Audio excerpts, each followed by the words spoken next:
Okay.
On a whole nother level. Let's get it. Run it up. Check the scope. Money talk, money more. Yeah. Main crew say they weed it. Kicking down the door. Run it up. Check the scope. Money talk, money more. What? Main crew say they weed it. Kicking down the door. Let's go. Gotta switch the whole lane when I'm driving the machines.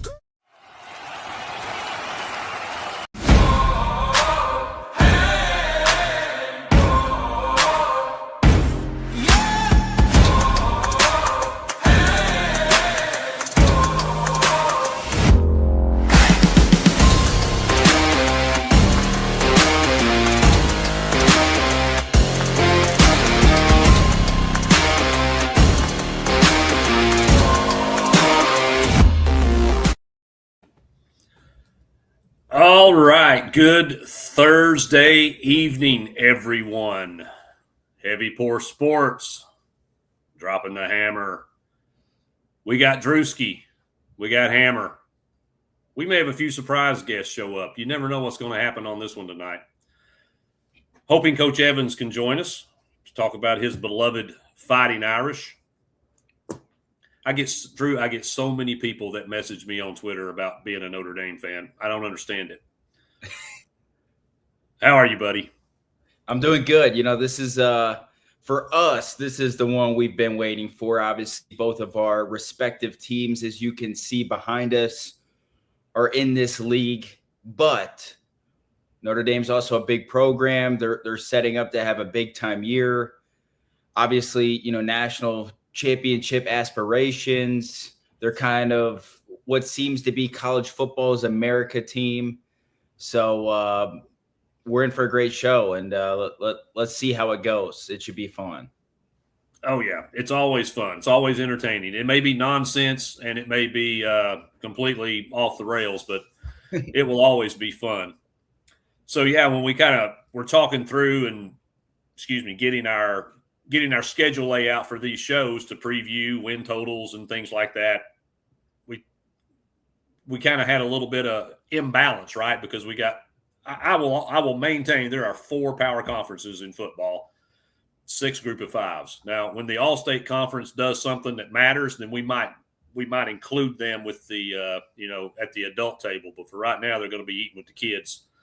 So we're like, okay, so how do we do this? So we doubled up on the smaller conferences, and it left us with an opportunity to do one show dedicated to the SEC. And I know we both have a lot of things to talk about when it comes to these teams. anyway, and then, of course, there's Notre Dame who, too stingy to join a conference. So we had to do something with them. So not necessarily as a footnote, because as you said, they're pretty highly thought of, certainly in Vegas, with their win total being the highest on the board. And a lot of folks think that this could be the year. So we'll see. We'll get into it. We'll start with Notre Dame, and like I said, hopefully Coach can get in here. So I'm not going to deep dive into my players until we get all the way through at the end, because if Vic can be here, I want him to talk about some of those people, because he's going to know, probably better than most. Mm-hmm. But we'll start off just the expectation, Drew. It's pretty high. I mean, a lot of smart people, I say smart in reference to, the gambling universe, I think this Notre Dame team could make it all the way to the national championship. Mm-hmm. So kind of give me some insight from your perspective, where you see Notre Dame, where you think they can go, and how do they get there? Yeah, I think obviously last year, look, they had high aspirations last year, and they got off to an 0-2 start, losing to Miami and then losing to Texas A&M, and everybody thought the wheels were falling off. And then you look up and they win 10 in a row to close out the year. I guess I agree with what the committee did in leaving them out of the playoffs. I thought Miami deserved to be in over them, and I guess you can look back at that and it was the right decision, because Miami obviously went on to play in the national championship. But I think Notre Dame certainly had a great case of making it, and I wouldn't have been mad if Notre Dame made it, because they're a good football team. They were last year and they will be again this year. I think they returned 72% of its production from last year. So obviously that's huge. When you close out a year winning 10 in a row and you return 72% of your production, you're obviously setting up to be very good. We'll dive into some of the individual players, but it starts with their quarterback and CJ Carr, who's a great player. But yeah, I think this team is poised and due to have a really good year. Marcus Freeman, kind of an interesting coach. Like, he's had some hiccups along the way, but he's also been really, really good. And I think you could look at Marcus Freeman, and we'll dive into some of the, we've obviously talked about Dan Lanning, but the same way that we talk about Steve Sarkisian in his career of, when are they going to get over the hump? I think Marcus is a lot younger, and he doesn't have the, amount of games and the amount of years. And Notre Dame's his first head coaching job as well. But I think you could look at this and say, when's Notre Dame finally going to get over the hump? So I think they're in for a big year. Obviously, a lot of production back, like I mentioned, and we'll see what they're able to do when they kick off the season. Yeah, certainly. And, I kind of teased and referenced a little bit as far as how they're being valued. They and Ohio State are now co-favorites to win the national championship at plus 600, followed very closely behind by Tejas at plus 650, Oregon at plus 750. Them dogs is hell. Georgia at plus 850. And then the I'll get it in a minute. The only other Rando's rubbing off on me. Is Indiana at plus 900. So you've got what most people think are going to be about 6 contenders, legitimate contenders in there. If you want to throw Miami in at plus 1,000, that'll make 7. So I think every one of those teams that I've just read off will most likely be in the CFP, with one exception. There's one team in that list that I think could possibly miss it, and we'll talk about it as we go through here. But the expectation is certainly there, and I don't know if that leads to more pressure on both Marcus Freeman, and talk about CJ Carr in a minute, but CJ Carr, obviously Notre Dame is expected to be good year in, year out. I mean, they've got more money probably than anybody. private school. They got their own network, which is why they won't join a conference. They don't want to give up that big fat TV money. So everything in the world is laid out for them. And from a schedule standpoint, and we'll go through it, I see maybe 2 games that might give them problems. Mm-hmm. Outside of that, it's pretty manageable. I think the expectation is legit. I think they've got the horses in the stable. They've got to avoid a couple traps. But I've already bet Notre Dame to go 12-0 in the regular season. That was a prop bet that was put up earlier in the year. I think if anybody can do it this year, I think they can. And that's not because I think they're so much more talented than other teams. It's just their schedule is pretty forgiving compared to what some of the other schools are going to have to face. So let's dig in a little bit. Mm-hmm. So we'll look at the schedule. We'll start there before we get into players and stuff. So they're going to open up week 1 against Wisconsin, and they're playing that game at Lambeau Field, which I think is pretty awesome. Yeah. When you take a look at those 2 rosters, and we talked a little bit about Wisconsin in the Big Ten breakdown, I think clearly Notre Dame's a better football team, better talent at just about every position than Wisconsin is. And I certainly think there's a coaching advantage on the Notre Dame sideline. So I don't see that as a threat for a loss. What are your thoughts on Notre Dame, Wisconsin? Yeah, I think well, it'll be interesting them playing at Lambeau Field. Obviously, Notre Dame's got a big fan base, but Wisconsin fans will be there, and it'll be loud. We know the type of pressure Wisconsin will be under this year. So maybe Especially that Luke can, Pickles. yeah.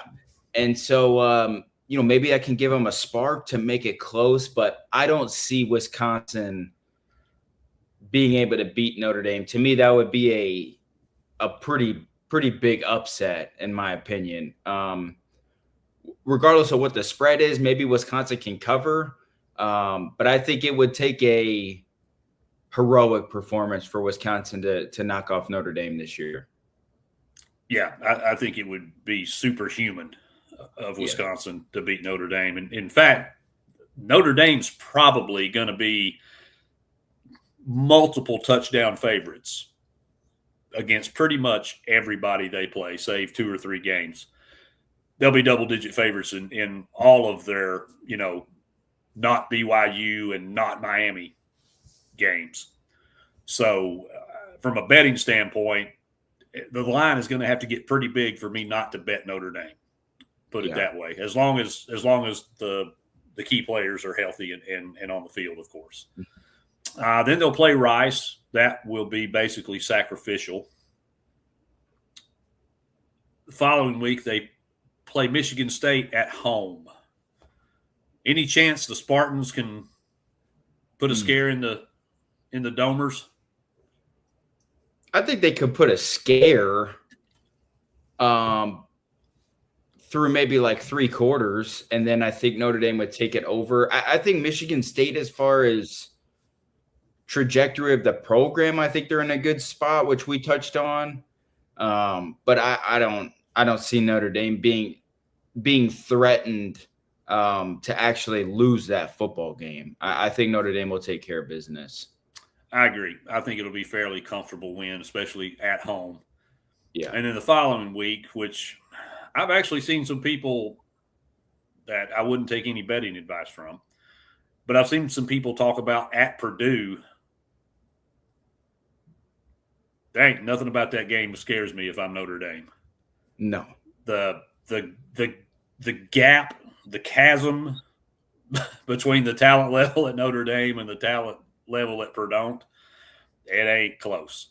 Mm-mm. So if anybody's thinking about betting Purdue in the points, I mean, you got 3 weeks to figure out if that's even makes sense. But right now, there ain't no way in hell I'd touch that. That's crazy. Yeah, I agree. Yeah, then they'll go to North Carolina. So I don't know what to make of the North Carolina team. We talked about them. I think they're dead under their win total this year. I think that is going to be a train wreck of a team.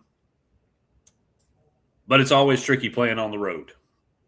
I don't know what Bill can get figured out in a month, but when Notre Dame rolls in there, I don't see the Tar Heels putting up much of a fight. But it is a road game. What are your thoughts? Yeah, I think we saw it last year early when North Carolina hosted TCU. Like, that place was loud. Yeah. And that place was crazy. And so I know, let me pull up North Carolina's schedule because I think they could be interesting, right? They brought in so many guys last year. They didn't return a ton of guys. And look, regardless of what we want to say about Bill Belichick, he's still one of the best coaches, one of the best football coaches of all time, whether it was in the NFL or college, and it's a different game. So I guess here's the thing with North Carolina. I don't know what to expect from TCU this year. I don't think they're going to be great. Let's just say North Carolina wins that game. Then they play East Tennessee State. I think North Carolina should win that game. They should be able, even with that miserable roster, they should be able to beat ETSU, yes. Yeah. And then, look, we don't know what to think of Clemson and Dabo either. When we talked about the ACC, hell, we talked about them last night some. What if North Carolina starts the year 3-0 and then they host Notre Dame at home? That's kind of, I guess, my thought is, look, they could also be 1-2, and then I would be shocked if North Carolina doesn't spiral down the way they did last year, losing games. Because I think the one thing when you think of college coaches that I don't know if Bill Belichick has is when things go wrong, can you manage the locker room of 19 to 24-year-old kids or men? And last year he didn't do a very good job of that, obviously. And they didn't have a lot of talent, but also like it got kicked out from under them, and then they just turned into a train wreck. They were quitting in games. It seemed like it was a disaster. So I'm not saying North Carolina is going to be 3-0 going into that game, but I probably could make a case for it. And Sure. let's just say they are 3-0. Then I think that game could be interesting because Chapel Hill will be rocking. They're going to have confidence. They're going to have momentum. They'll be playing some good football. So then maybe that's what can make that game go close. But I think that game's all going to be determined on what North Carolina looks like after 3 weeks, whether they're 3-0, 2-1, 1-2. That to me is going to be the kind of thought going into that game of what I maybe can think happen. Sure. Yeah. And Joshy Boy saying that I don't know if he'll be fired before that game, but if it goes like I think it's going to go, he could be fired after that game. Yeah. For sure. Or a couple of weeks after. Yeah, or not long afterwards when the season completely falls apart and they have to do something. And Drew, I don't know about how Bill manages 19 to 24-year-olds, but we know he dates 19 to 24-year-olds. So he does have some experience dealing with that, with that age group. Well, she's pretty much that coach, so it would seem, yeah. Did they let her wear a headset in daycare, or is that no? How does that work?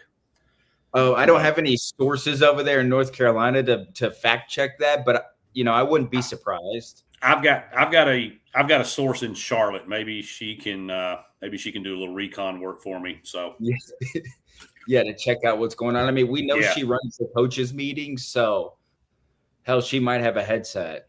Yeah. All right, I'm gonna let it go. Before we move on, let's bring in surprise guest number one. I know he ain't much to look at. It's the one and Feed only. the stuff, baby. Now, are the authorities outside? Can we get an update? That is a fair question. Yeah, we are police free. We gotta hear. This is your and Drew show. You just slide me to the bottom here where I belong. There we go. I mean, I don't know that Drew and I would make an argument against that, but I mean, but still, we're family here, man. There's no hierarchy. I'm just tagging along for the night. So, why not? But you really think that Bill gets fired? Like I think you're on track that the season could be lost by this point. But do you think they actually, Bill, you're gone, or is it, hey, I'm stepping down and I'm handing the team over to somebody else?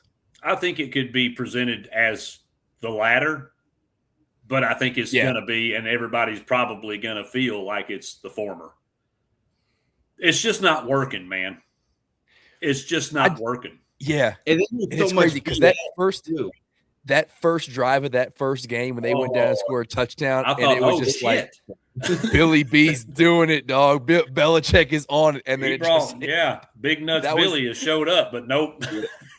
That was the best moment of the season and probably the best moment of his tenure there. It will probably be the best moment at North Carolina in his life. So, Joshy boy, we have to take the good with the bad in this life. So there you go. We got two of them.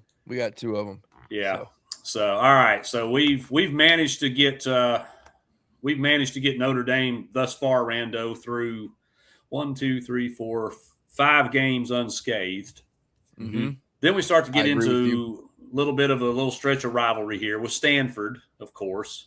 I'll just put it this way. Stanford does not have the horses to go out there and line up with Notre Dame, especially at the line of scrimmage. They're going to get tossed around all night long. This game's going to be pretty ugly, even though some people think Stanford could be a 500 or better team this year. Ain't going to be in this game.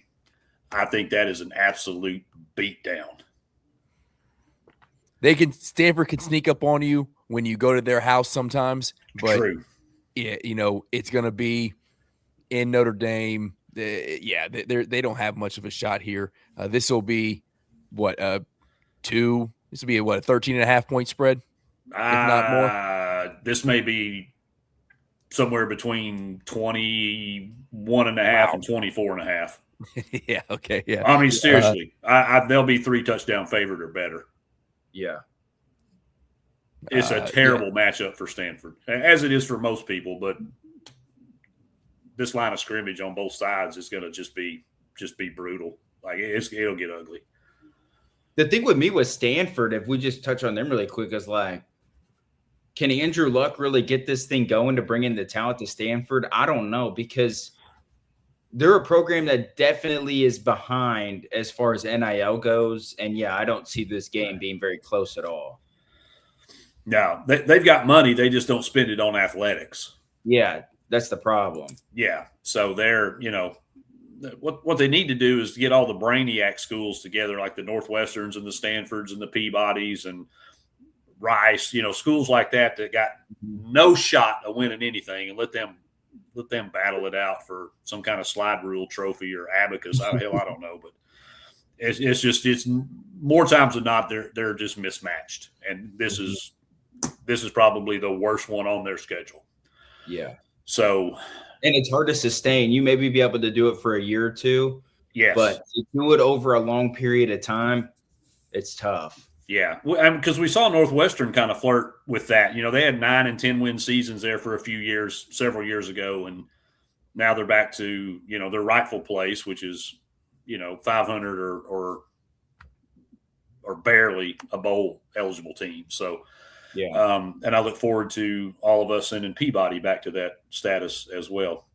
Hopefully. So this is where it starts to get tricky, boys. October 17th. That's going to be a great weekend of football right there, October 17th. At BYU. Gentlemen, this team could be a threat to that perfect season. Well, they're going to be a threat. And I'll say this. I think BYU is going to win this football game. Ooh, I agree. We got a projection. I do. I think BYU wins it. Tell me why, Drew. I'll even say this. I think that's going to be College game day that week potentially. I don't know what the other games are that weekend. Is that Alabama, Tennessee? It is. So that's going to be up there too. But both of these teams might, because BYU doesn't play anybody up to this point either. So these teams could be like both in the top 5. And, College Game Day always sometimes picks those unique, games, unique locations to go to College Game Day. But yeah, I'm picking BYU to win. I think that's a tough place to play. It's a unique place to play. And beautiful stadium and backdrop. Yes. It's fantastic. Yeah. But we dove into BYU last week, and I really like this team. Obviously Bear Bachmeier at quarterback. They got pieces on the receiver. They brought back their starting running back from last year, who was a productive player. Yes. Big 12 player of the year.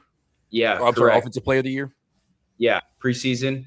And then, I just think BYU is a good football team, and you're going on the road, and I think both teams are going to come flying at high. Both teams might be top 5 just based off winning games on their schedule.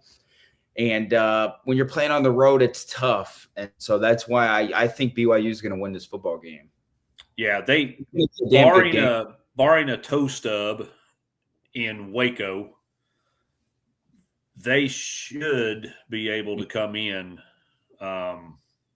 They should be able to come into this game undefeated, and we already have Notre Dame as undefeated. So I agree. At the very least, it's going to be a top 10 matchup. It possibly could be top 5, depending on what happens. Because there's some pretty big matchups involving top 10 teams up to or before and up to this point. So we could have 2 undefeated teams. Rando, what you lean BYU, or you just believe they'll win the game, period? What makes you lean that direction? Yeah, no, I think the defense will be good enough.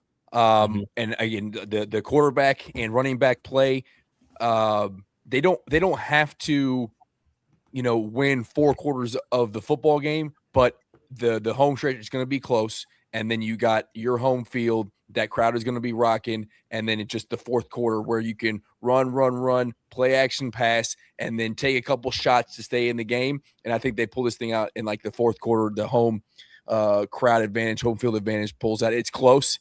It'll be a lower scoring game for college football. Give me like 24, 21, 27, 28, 27, something like that. But I think this is the game that Notre Dame loses. And then as we fast forward, they get a massive win against Miami later on, which I know we'll preview. But I think this is their one loss of the season. Yeah. Okay. So you think 11-1, and this is the one? Yes, sir. Okay. I'm trying to scroll through my notes here on BYU, because this is the one game that, for Notre Dame, this is the one game that scares me. I'm not as worried about Miami because I feel like they think they got slighted last year, and it was because of that loss at Miami. They have a history. Yeah. Payback time. So, and they get it that's probably, other than Utah, I think that is the biggest game on BYU's schedule. So they've got it circled. They're going to be ready. It's tough to go into Provo and play, period. Yeah. And especially when they're really good. Yeah, and this team is really good. Yeah. This BYU team is really good. And not that Purdue and North Carolina and Stanford are necessarily tough games, but guys, 3 of the 4, including BYU, 3 of those 4 games are on the road. Mm-hmm. So I don't like where it falls on the schedule for Notre Dame. And they're about to hit, starting with this game, that's going to be their kind of tough stretch, because as I go back to their schedule, they play at BYU, then they get Navy, and they're playing that game in Foxborough. So Notre Dame gets to have a game in 2 NFL stadiums this year. Then they host Miami. They host Boston College. Then they host SMU, who I think all of us are fairly high on SMU, think they could possibly be one of those dark horse teams in the ACC. So this kind of starts. If you want to call anything on Notre Dame's schedule a gauntlet, this starts it. Yeah. I did bet them to go 12-0 because of the value. Guys, I'm with you. I think BYU gets them here. Mm-hmm. I think it's a big ask to go into Provo, and more than likely it's going to be a night game. It's going to be prime time. Everybody's going to be watching it, and then we find out the 10:30 Eastern kickoff too. So true, that's true, and we'll find out, Drew, because Rando, we kind of said at the beginning of the show about the pressure that Notre Dame's going to be facing this year because of one, the preseason expectation, the talent level that they have. Mm-hmm. CJ Carr's, very much in the Heisman conversation. All that pressure is going to start building. It's going to start weighing on them here. Mm-hmm. So let me ask you guys this, since you think this is the only loss. I agree with you. If they win this game, do they run the table? Yeah, I think so. Because, when you're a good team, like Notre Dame will be, and really they're probably a great team, but when you get off to such a good start and they can kind of look at themselves if they win this game as, they'll be feeling like they're the best team in the country for sure, and they'll have that mindset that, I don't think Navy's going to threaten them on the road. I don't think at Syracuse is probably going to threaten them. Boston College at home isn't going to threaten them. So you can't have that mindset that like we can just jog out there and think that we're going to win, but you can certainly have the mindset of like, go play free, go play loose, don't play with so much pressure in these games. I think if they win this one, I think they're going to be so confident, so like, no tension in their bodies, no second guessing themselves, no worrying about, the pressure of the fan base or the pressure from the media or anything like that. And hell, they might be the number one team in the country at this point. And so I just think that gives you such a boost. And then you get to play Miami, Florida. That's probably the only team left that could threaten you. I know SMU maybe could, and we'll dive into that, but I think they run the table because both of those games are at home. And so we know how hard it is to play at Notre Dame too. And especially if they're one of the best teams in the country, that place is going to be rocking. They're going to start feeling themselves. I think if they pull out of BYU, I would be shocked if they did not run the table. No. So the other thing too is before the Navy games, if they beat BYU, then they go into a bye. And again, you can't just walk into any football game and expect to win. But it's not like you're going to be having to spend that bye doing a lot of prep for Navy. Like you're gonna be able to put a lot of focus into the Miami game as well. So you're gonna have a lot of manpower, a lot of staff calories going into that Miami prep, and they're gonna have a lot of film to be able to look at of what this current Miami team is. So I was thinking BYU or Miami. If they get Miami, I think the way the schedule lines up, especially with Marcus Freeman, like you said, Hammer, being pissed off from last year and having the taste of 12-0 right there to get to and be a high seed of the playoff. I agree. I think they'll go undefeated in the regular season if they get BYU. But I personally think they lose to BYU, and that's the fuel to really catapult them to a 11-1 season. Yeah, no, I agree because I think every game on their schedule is winnable, and even the BYU game. It's almost a coin flip, really. Whenever the odds come out, if things go as we think they will, and both those teams are undefeated going into that game, that will be a very thin line. It will be close to a pick 'em in odds because you have to take into consideration the level of difficulty playing in Provo and playing in Provo at night. I know that it's not like going to Baton Rouge where everybody's drunk, but the Mormons will be all prayed up. It'll be a tough road. Oh yeah. They'll have pre-soaked. They'll have done all the things to get them ready for this game. Absolutely. And speaking of BYU, I hate to be the. Hey, we already know. We knew it was coming. Hey, listen, I'm The not only trying way to this rub. makes me upset. The only way this makes me upset is that if the tea leaves that were out there, and again, Yeah. you can go back and we talked Jackson Kohler last night because there was some news and Yep. for the last week. But if you go back, my number one dude, Drew, who is it? Mark Mitchell. It's Mark Mitchell, and he's still out there. So if that means Mark Mitchell is around the corner and tomorrow we get some good news from the Kentucky court, I'm all right with it. I think Mark Mitchell is the best option. But if you would have told me today Jackson Kohler committed to Kentucky, I would not have been mad about it. But I'm also not mad that Mark Mitchell is out there on the table, and most of the college basketball world believes he's going to be a Kentucky Wildcat. It's got to happen. But listen, and I see the BYU fan making comments. We just picked y'all to beat Notre Dame. So how about a little grace, dude? Miss Rosa wanted to say hi. I thought I'd put her up on the screen there too. You know what? Notre Dame wins. No, y'all gonna change your pick now. Oh man, that's awesome. So anyway, yeah, I think that's the game. I'm more concerned about that game than I am any other on their schedule.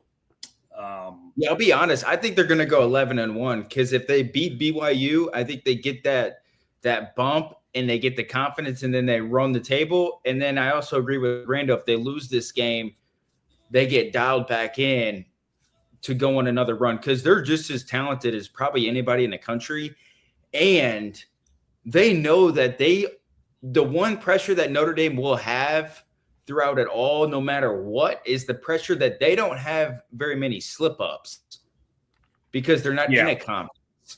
And so I honestly only see two. SMU can be sneaky, and that might be a 4-quarter game. Mm-hmm. But Notre Dame's too physical in the line of scrimmage. Yeah. They'll beat SMU down eventually and just pound on them and toss them around just like they're going to do just about everybody else on their schedule. And the Miami game, the main reason I'm picking that game is obviously the revenge factor, but also it's in South Bend. Yeah. So three of their three toughest games on their schedule, and two of them are at home. So that's why I've got that one circled, the BYU game. That if there's one game that scares me, it's that. Real quick, and then we'll move on. The other thing that I think could be a possible stumbling block for them is they're replacing their backfield. Mm-hmm. Price and Love both moved on. So that kind of puts them in the hands of Aeneas Williams, who is probably the best complete back on the roster and is going to be the guy that kind of does it all. He's going to be their best pass protect guy. He great runner, catches out of the backfield. But this Jonas Walton kid, he's true freshman. He's 5'9", 214, and he could be scary. Thick. 5'9", 214 is thick. Yeah, he's a little fire plug. So I don't know if he will game one, be a household name, but by the time we get to the BYU, the Miami, the SMU game, everybody going to know this kid's name. He's got a chance to be special. And then you think that's thick, Rando. Let's talk about Kedron Young. 5'11", 234. An absolute sledgehammer. So that's probably going to be the guy we see short yardage and, down and distance type situations. That big offensive line is just going to lean on people, shove people around. And when you got a guy that size back there, they're going to be very difficult to deal with. So CJ Carr just maintains. Just imagine how good this team's going to be if CJ Carr turns out to be elite. Ooh. Yeah. What year is that kid? 5'11", 234? He's a junior. Good Lord. 20 years old, 5'11", 234. Yeah. He's been eating good. Yeah, that's He's an alien. Good that's grief. that's a lot of human. Playing running back. Yeah, it is. Yeah, We are not all built the same, gentlemen. We are not all built the same. No, that's like I said the other day. Like my 5'10", 190 is very different than an NFL cornerback's 5'10", 190. I promise you. So, all right. So we all agree Notre Dame's going 11-1. We all seem to think that BYU is the loss. Obviously, this team gets in the playoff, correct? I believe what so, if they yes. go, I was going to ask you guys, if they go 10-2, do you think they get in? It depends. It depends on. So I think it the depends on answer which is two. yes. Well, I'm saying the BYU and Miami losses. Do they get in if they go 10-2, and their two losses are Miami and BYU? I don't think they do. So. I think I don't get think they repeat of last should. year. I don't think they should, but I think they do. Well, for we all talked the about things it you just last said, night, Hammer. Rando. What runs college Yep. football? Exactly. They And snubbed they them missed it. last year. You'd got to think that they slide them in this year. Yeah, If but there's you absolutely cannot put Notre Dame in over Miami last year because if you do, then it completely illegitimizes everything that happens on the field. yeah. Miami Yes. beat them. Period. That shouldn't even have been a discussion. Mhm. Yeah. Head to head has to matter. It has to mean Has to. something. Just like Yeah. winning your conference. I don't care what one of them shitty conferences we talked about a couple weeks ago. Doesn't matter. Winning your conference has to mean something. Mhm. So, and Notre Dame doesn't have that. So, where they see it as an advantage in certain aspects, like we saw last year, it hurt them because Yes. they didn't have a conference to fall back on. So, if you lose 2 of those 3 games, where's your quality win? You can't get into the playoff and your best wins SMU. Yeah, I mean seriously, because that team could easily be 8-4. Yeah. That's not a resume. That's not a resume for the college football playoff. Take the name off the team. Just look at the resume. There ain't no way in hell I'd put that team in. Because you'll look at the Big Ten teams that'll get in, or the SEC teams that'll get in, and they'll Yep. be 9-3 or 11-1 or 10-2. 10-2. And hell, maybe Yeah. even 9-3, but they got 3 wins over like 3 top 10, top 15 teams. That team deserves to get in more than a 10-2 team who doesn't play in a conference and their best wins SMU. So Yeah. it's as much as we talk about not a lot of pressure and a tough schedule, Notre Dame doesn't have a lot of areas to mess up. Like they better play good football and they better win games or they're going to be out of the playoff again. Yeah, when your strength of schedule as a national champion contender is 56th, you don't have room for error. You got dealt pretty easy cards. You got to play them. So, Yeah. So anyway, all right. Well, That's a good point. I think you sold me. I was thinking like Notre Dame would carry them, and they didn't get in last year. You know, there was all the craziness. Was the committee or no? It was the AD was like guaranteed we're in next year. He wasn't even talking about win loss. You know, he was just saying. But I think you're right. Like, how do you say they're deserving if SMU and Wisconsin are their 2 best wins of the season? and maybe Navy, because I think Navy outside of that Notre Dame game, I think they could go 11-1. Legit. Yes, Navy starting to come up. They look really good last year. I mean, for a good portion of the year, they were a college football or playoff contender because of the Group of 5 stuff. Yeah, absolutely. So I don't know, man. If they want to make it, they need to handle business. They get one. I think they get one slip up, and it better be against one of those 3 teams. If it's anybody else, you can hang it up. It ain't happening. Yeah. Or if they lose 2 of those, Yes. they'll be watching from confessional. So, all right. Well, enough of that. Can I ask you one question though? You can ask anything you want. I am not sold on Mensa. Am I the only one on the show that thinks he is not great? No, I think Because he's a stud. I'm pretty high on him, to be honest, Rando. Okay. Yeah. I think he could win the Heisman. We'll see. I don't know. I think he has gotten better. He played well at Duke last year. He's not like I wasn't high on Cam Ward last year, but at least Cam Ward could elevate a team. I don't know. Watching him play, I think he's a good quarterback. I don't think he's better than what they had last year. He's different. So, like, I'm trying to compare apples and oranges here, or not. I'm not even really comparing fruits outside their quarterback. Like, they're very different players. I don't know that he is going to be. Last year was Carson Beck. I'm sorry. Yes, Carson Beck. And he's more similar to Carson Beck than to Cameron Ward. But I don't know that he is. I don't know. I just don't know that he's a dude. Like, especially in that Miami Notre Dame game, I would take at quarterback. I would rather have CJ Carr. Let alone if I'm just picking quarterbacks, and I think that's going to be the carry that the game. I don't know. I just don't think. I don't think Mintz is the dude that can take Miami as far as they went last year. I think they fall short of getting to the final semifinals. I think is their ceiling, and a lot of that is because I'm not super high on their quarterback. Yeah, I mean that's fair. Just for perspective, he has the fourth shortest odds for the Heisman right now. But to your point, he's not taking a snap on the field in that uniform. So yeah, it's all potential and hype. At least the other guys in front of him, and actually the guys behind him, C.J. Carr, Arch Manning, Dante Moore, they're all ahead of him with shorter odds. Julian Sayin, Trinidad Chambliss, I'm not going to count Josh Hoover because he didn't play at Indiana last year. Jeremiah Smith, Gunnar Stockton. So that group right there, the top 10, 8 of the top 10 Heisman frontrunners all played for their team last year. So Mensa and Hoover I think Sayin's going to ball this year. I think Sayin's going to ball this year.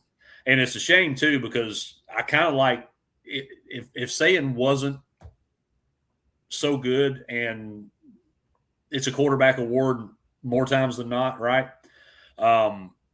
Jeremiah Smith would be my pick. But if Jeremiah Smith has that kind of season, then guess who else had that kind of season? Yep. Julian Sayin. So it's almost counterproductive to bet Jeremiah Smith because there's only $2 difference between their price. But it'd be neat to see because he's just different. I hate the G word, so I'm not going to use it. He's just a different player. Mm-hmm. But anyway, well, Joshy boy, Drew, you all like Mintz. I'm the only one that's kind of down on him. So there's a good chance you're seeing something I don't. I know Kentucky was in play with him. Yeah, I was just gonna say I also like the receivers he has, and then you trust Cristobal with the line. So it's not even so much about Mensa; it's more of like the whole product with Mensa at quarterback. I think it's gonna work out pretty damn good. Well, Randall, let me ask you this: when Carson Beck transferred, were you big on Beck at Miami to start the season? I would say yes, but I would be lying to you because he looked so bad leaving Georgia. I thought he was broken. Yeah, and Mensa, while Duke didn't have the season probably they expected or wanted, I think Mensa did have a pretty good season, and he brought a receiver with him, so that helps too. But yeah, I mean I think he's really good. Now will it work? Remains to be seen.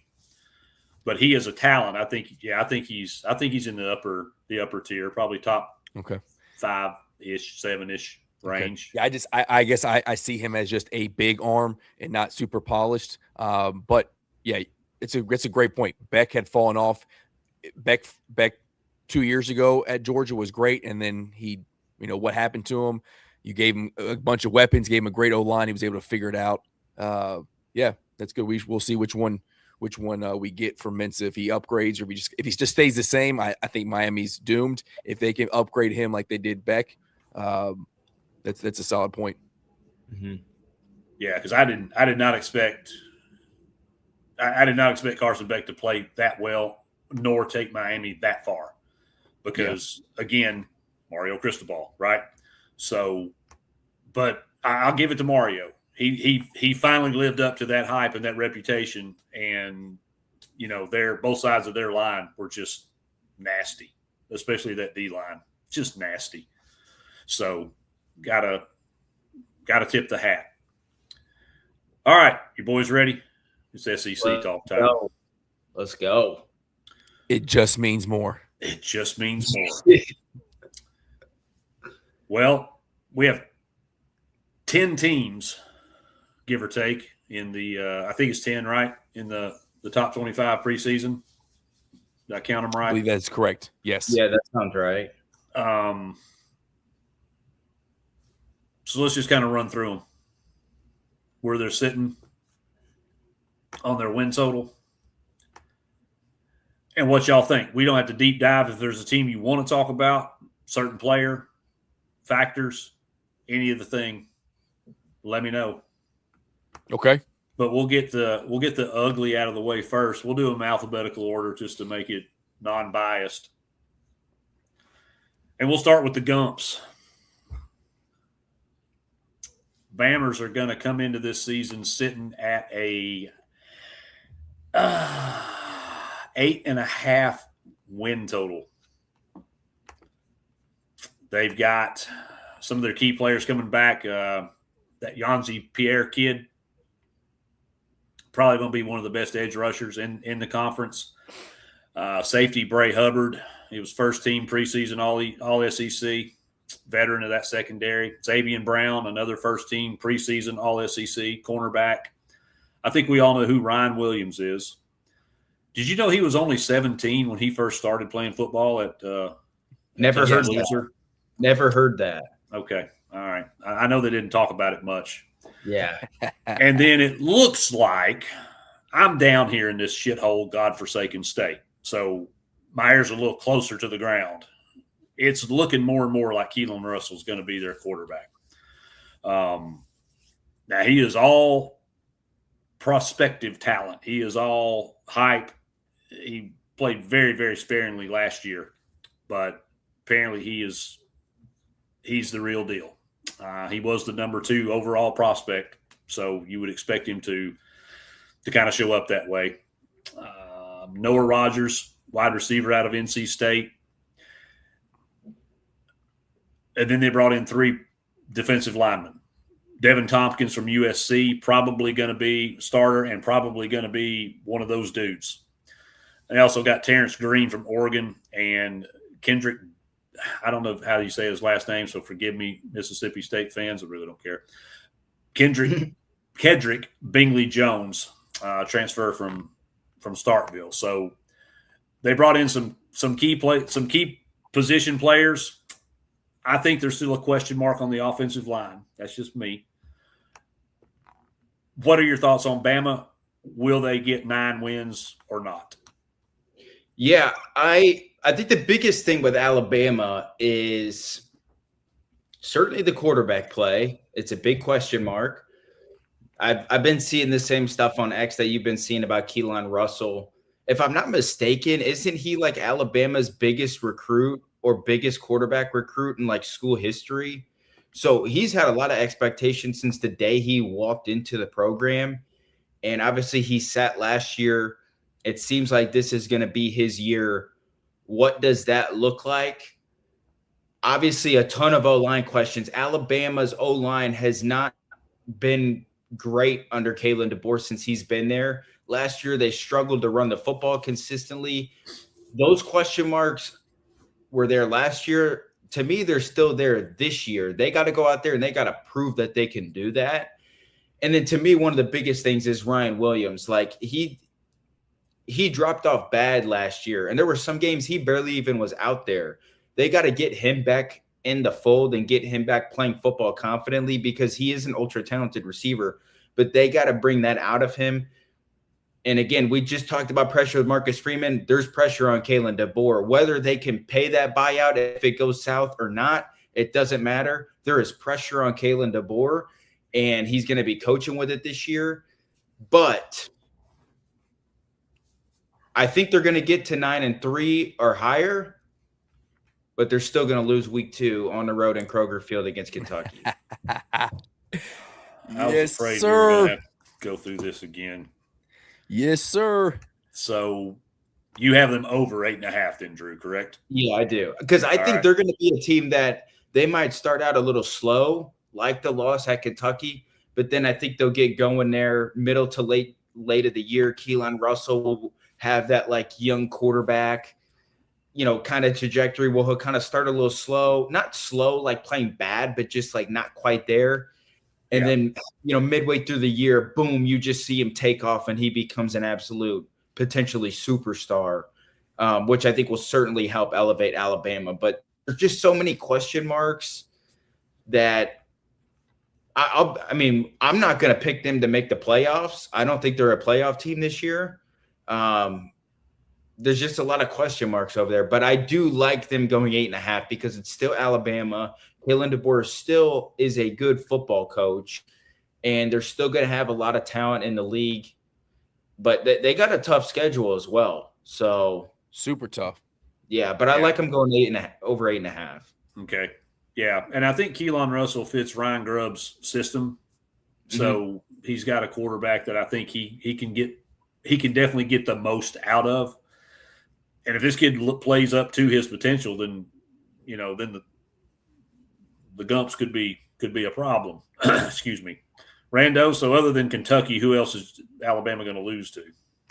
So my official prediction is they lose to Kentucky week 2. But say they win that game. I still think 9 wins is their ceiling because, they could beat Kentucky, probably going to beat Florida State. They're going to beat South Carolina. They're going to beat Mississippi State. But then they play Georgia. Now it's at home, but they lose that game, in my opinion. Stretch is brutal. That 4-game stretch, Alabama, Tennessee, that's a toss-up game, and it's going to be new quarterback play. Like, which one's really picking up? There's some question marks there. 2 super talented kids, but their first years in the system, and you can see now what I have seen with my own 2 eyes is that Heupel and new quarterbacks works better than DeBoer and new quarterbacks. So, now there's other phases to the game, but it's a quarterback-driven league. And then Texas A&M, another toss-up game. That one's in Alabama, but Texas A&M, I think, is one of the sleeper teams. Like, if I'm ranking them, I go Georgia, Texas A&M, maybe LSU, right? That's how I would rank the SEC. So, like, that could be a loss. And then you go to LSU. That could be a night game. You're not winning that game. You win Vandy, Chattanooga, and you should beat Auburn, but, it's a rivalry game, so who knows? So if they do lose to Kentucky and they have to go through that gauntlet, that could be an 8-win season. You could get to the back end of the LSU game with a loss, and there is a possibility that that's a 4-game losing streak and DeBoer doesn't make it through the season. Like, that's not off the table. Do I think it happens? No, but it's like that's not a crazy thing that to look at this schedule and go, they're not going to lose 4 games straight. They 100% could lose 4 straight games, even if they somehow go to the Krog and shock the world and beat us. They got an uphill battle. They got an uphill battle in that 4-game stretch. And today, right now, if I had to make bets, force me to make bets, I'm saying they lose to Tennessee at home. So that right there, he's at home. 8.5 is a great line. I think 9 is their ceiling, and I just don't have a lot of faith in DeBoer. So I'm going to take 8 wins. I'm going to take 8, and I think the pressure is on DeBoer, and there's some Bama money that shows up that finds a way to get him out next year. Oh, I promise you, if they want him gone, he'll be gone because they were ready to fire him after his first game. Yeah. I think DeBoer was a panic hire when Nick left. Not an exaggeration. Oh, when they lost to FSU last year, like they were, there was no calling to schedule U-Haul trucks to show up at his house. I mean, legit. Yeah, churches around Tuscaloosa weren't taking tithes; they were taking buyout money in the offering plate. Like, hey, what can you give us? All right, the good Lord will get his later. We got to get this dude out. Yeah, all those feet pics and stuff that they took at family reunions last year. They were donating the money from only fans to the Kalen DeBoer buyout fund. Yeah. So you're Drew. I You're think over 8.5. I'm gonna go Randall, over. you're under 8.5. Correct? Yeah. Yes. And to me, those 3 losses are going to be at Kentucky, at Tennessee. Good for you, Hammer. And then at LSU. I think they're going to lose 3 road games but I do think they're going to beat Georgia at home. DeBoer kind of has Kirby's number. If I'm not wrong, he's 2-0 against him, right? I think he's 2-0 against him. So there's something to be said about that. Now it is time for Kirby to flip that, but I'm going to take Alabama to win that at home, and then I'm going to take them to beat Texas A&M at home. And then I think certainly they'll beat Alabama, but I'm going to pick them to lose at Kentucky, at Tennessee, and at LSU. But I think they'll go over beating Georgia. Yes. And losing to Kentucky. Hey, week 2. If it was any other week, any other place, I would not be picking that game. I mean, there are elements to that argument that I do agree with. Rookie, freshman, whatever. They're getting paid. So rookie quarterback, first road game, second game of the season, a good chance that revamped offensive line. They did get a kid from Michigan. Forget his name, but it doesn't matter what his name is. Will they have time to gel? The defense, I think, will be good. They've got more returners, I think, on the defensive side than they do offensively, replacing a lot of people there. So there's a lot of factors there that lead to. So this is not a great spot. But I think you guys are kind of trying to answer the same questions that Bama is. Correct. And no offense, boys, but their roster's better. Yes. So – and their coach. I'll be honest. Let me stop right here. Let me tell you this, because I love both y'all like the brothers that I never wanted. He's gonna call us batshit crazy, and I will be cheering as loud as you all for Kentucky in that game. I promise you. But y'all done lost your damn minds if you think Alabama's going to come in there and lose. But see, who would have said? But the only thing I would say back to that is like, I don't know. Sometimes weird shit happens. Who would have thought 2 years ago Kentucky would have went on the road and beat that Ole Miss team when they played 4 teams in a row? That was awful. And then Kentucky came into town and they looked like a completely different team. We were way less talented than them. They had Jackson Dart. Ole Miss was what they were supposed to be last year, that year. And then you put an SEC defense in front of them. You slowed the game down. You took them out of their rhythm. And then weird shit happened, like a hooked field goal and a fumble that fell into, a tight end's hands, and he dives into like weird stuff happens. And then all of a sudden, Ole Miss is behind with a couple minutes left, and then they're pressing. And we haven't seen the same way we haven't seen Kenny Minchie do it. We haven't seen Keelan Russell come back in a fourth quarter game down 3 with 2 minutes to go. Can he lead the 2-minute drive? We haven't seen those things. And so the only thing that, and some of it is me being a Kentucky fan and optimism, but some of it is too of just the fact that these kind of games, you have no idea what's going to happen early in the year, the first road game, all of those dynamics. The other thing of it is we have seen Kalen DeBoer teams they're not ready to go when the season starts. And that's 2 years in a row that's happened. And so that's the part that I go to is we have all these questions. It's a first road game. His teams have not been great to start the year. Young quarterback. They haven't proved to run the football, the offensive line play. And it's not like Kentucky's defensive line is that bad. To be honest, we have one of the top half defensive lines in the SEC.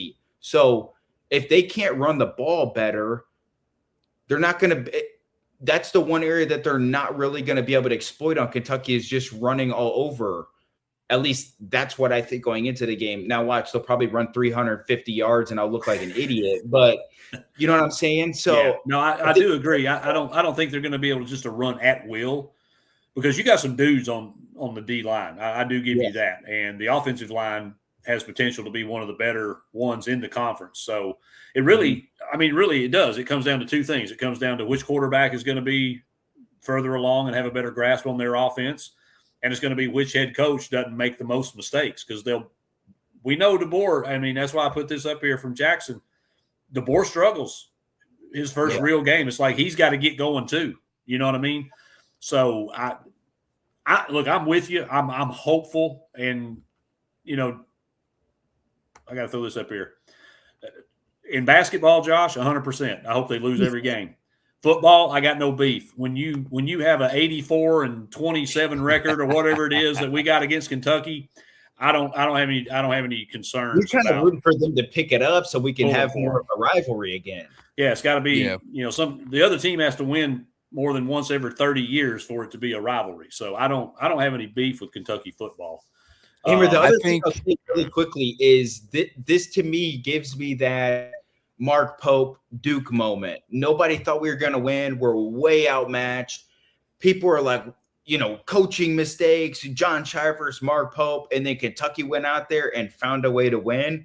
This kind of has that same feeling. Different sports, but it kind of has that same feeling. Now, I'm not picking Kentucky to go to the playoff. Hell, I picked them to go 6-6 with the win in Alabama. But this one, just vibes-wise and everything around it, it seems like it's setting up to happen.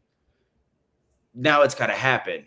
And Kentucky very well could lose by 50, and that will be painful. But I think, like Jackson said, if it's ever going to happen, it would be right now, because all the cards don't lean in Kentucky's favor, but they're not all in Alabama's favor either. And so I think that's what makes this game interesting. That's fair. Rando, what's your path to Alabama's loss at Kroger?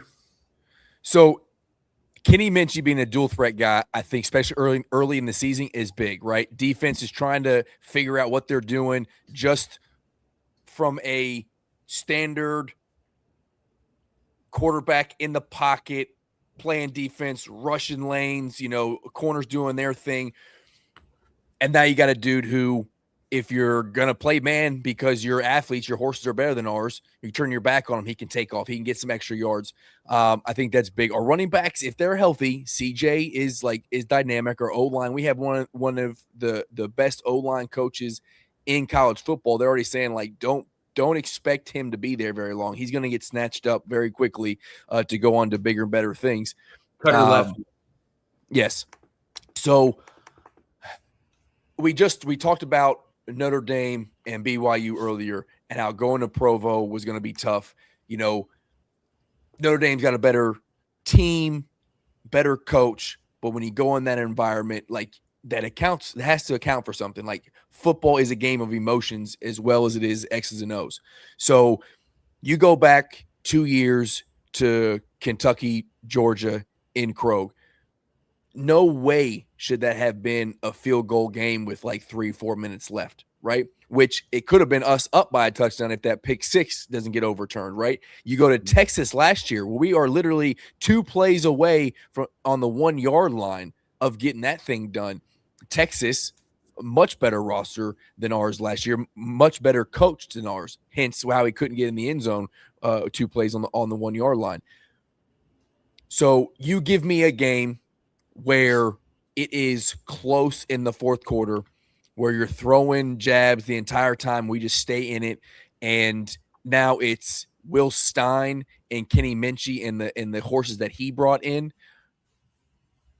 with Joe Sloan, and then again the defense, not a Brad White defense who bends and then breaks, late in the game. That's why I think this is, and I do agree. Now, we can't do the Mark Pope thing and get down by 20 like we did against Duke and come back. But I think this is one where Krog, no matter how the rest of the season goes, this game, they're going to be excited. There's going to be life savings spent to get into this game because of what Will Stein has done to the football culture in his first few months here. So it could go terribly wrong for the rest of the season, but this game right here is going to be packed out. And I think that environment plays on top of it being new and all the things that you said before. That's why I think there is a path to win this game. There is not a path, I don't think, like Josh Boy says, for us to lose by 30. If we don't win this game, it's a touchdown. It is a close ball game, and we at least leave with the moral victory, which I hate. But if we don't win Alabama, we're not rejoicing in the streets and burning couches and doing all the things that Kentucky fans do. We at least are leaving kind of like we did against Georgia when we thought that season could still turn around, with Brock Vandegrift of man, that one was right there for us, but at least we know we have it. Now, we didn't have it. That season was terrible, but I think this is the new culture of Kentucky football. There you go. There's my long-winded answer of why we can get it done. Now they just got to do the thing. Okay. All right. Well, this is one of my best bets. If I were to rank them, this would be number 4 on my list of 7. Bama's going over 8.5 wins. And the reason they're going to do that is because they have 4 games on their schedule that could give them a problem. I'm not including Auburn in the 4, even though the Iron Bowl, they've got a much better roster and a much better situation going right now than Auburn does.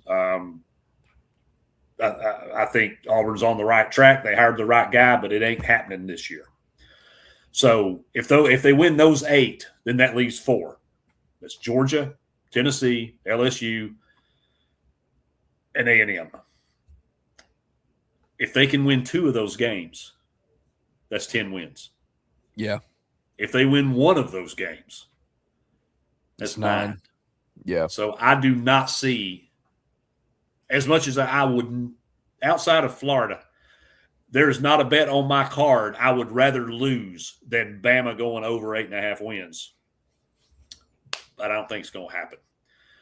If, it's a big if, but if that offensive line is better and they can run the football, because when they couldn't run the football last year, they were 4-3. Mm-hmm. If the offensive line can't protect their shiny new quarterback, because they had a couple pretty good quarterbacks last few years that are now playing in the NFL, in Ty Simpson and Jalen Milroe. Yep. But they're pretty good. Milroe, I know a lot of people, he was polarizing. A lot of people didn't care for him, but talent-wise, it was definitely there. So they've had really good quarterbacks, but when you can't run the football, you can't win in the SEC, period. Mm-hmm. So that's going to be the thing for me, is if they can run the football and they can keep their quarterback upright, the defense is lights out. I think it's one of the best secondaries in the conference, maybe the country. They beefed up on the defensive line, and they've got a lot of experience and a lot of returners back there. So the defense will be at least as good last year, and they were number 13 in the country. It's all about the offensive line. Mm-hmm. That's going to be the straw that stirs the drink, and I think they can figure it. Caden Strayhorn, old man Tourette's, the transfer from Michigan on the offensive line. I don't see that. I don't see a path they don't make it. No offense, guys. I have that game as a loss for you. I have it for a win for Bama. It has to fit my narrative here for this over 8.5. But yeah, no, logically that makes sense. It's Georgia, Tennessee, A&M, LSU. That's a tough stretch, and it's a hell of a stretch, no doubt. And you got to think that somewhere along the way, they're gonna stub their toe at least a time or two, right? Yeah. I just don't think they lose all 4 of those. No, I don't either. That's why all they need is 1. I still picked the Kentucky loss and still had them going over 8.5. So yeah, they're gonna get an ass peppering when they come to Neyland, October 17th. So take that one out of the equation. It's got to be them dogs as hell, Louisiana State, or them goobs down there at College Station. So the men cheerleaders. That's right. Whoop. That felt horrible. I could never do that again. All right, so that wraps up Bama. So I'm over 8.5, and that is the best bet for me. Drew's over 8.5. Yep. And Rando's slightly under. I got him at 8. Bluegrass. It's some kind of grass at under 8.5 wins. All right, so we'll move on. Arkansas would be next on the list. I don't know if Hog Baller's in here. I was hoping maybe he'd show up.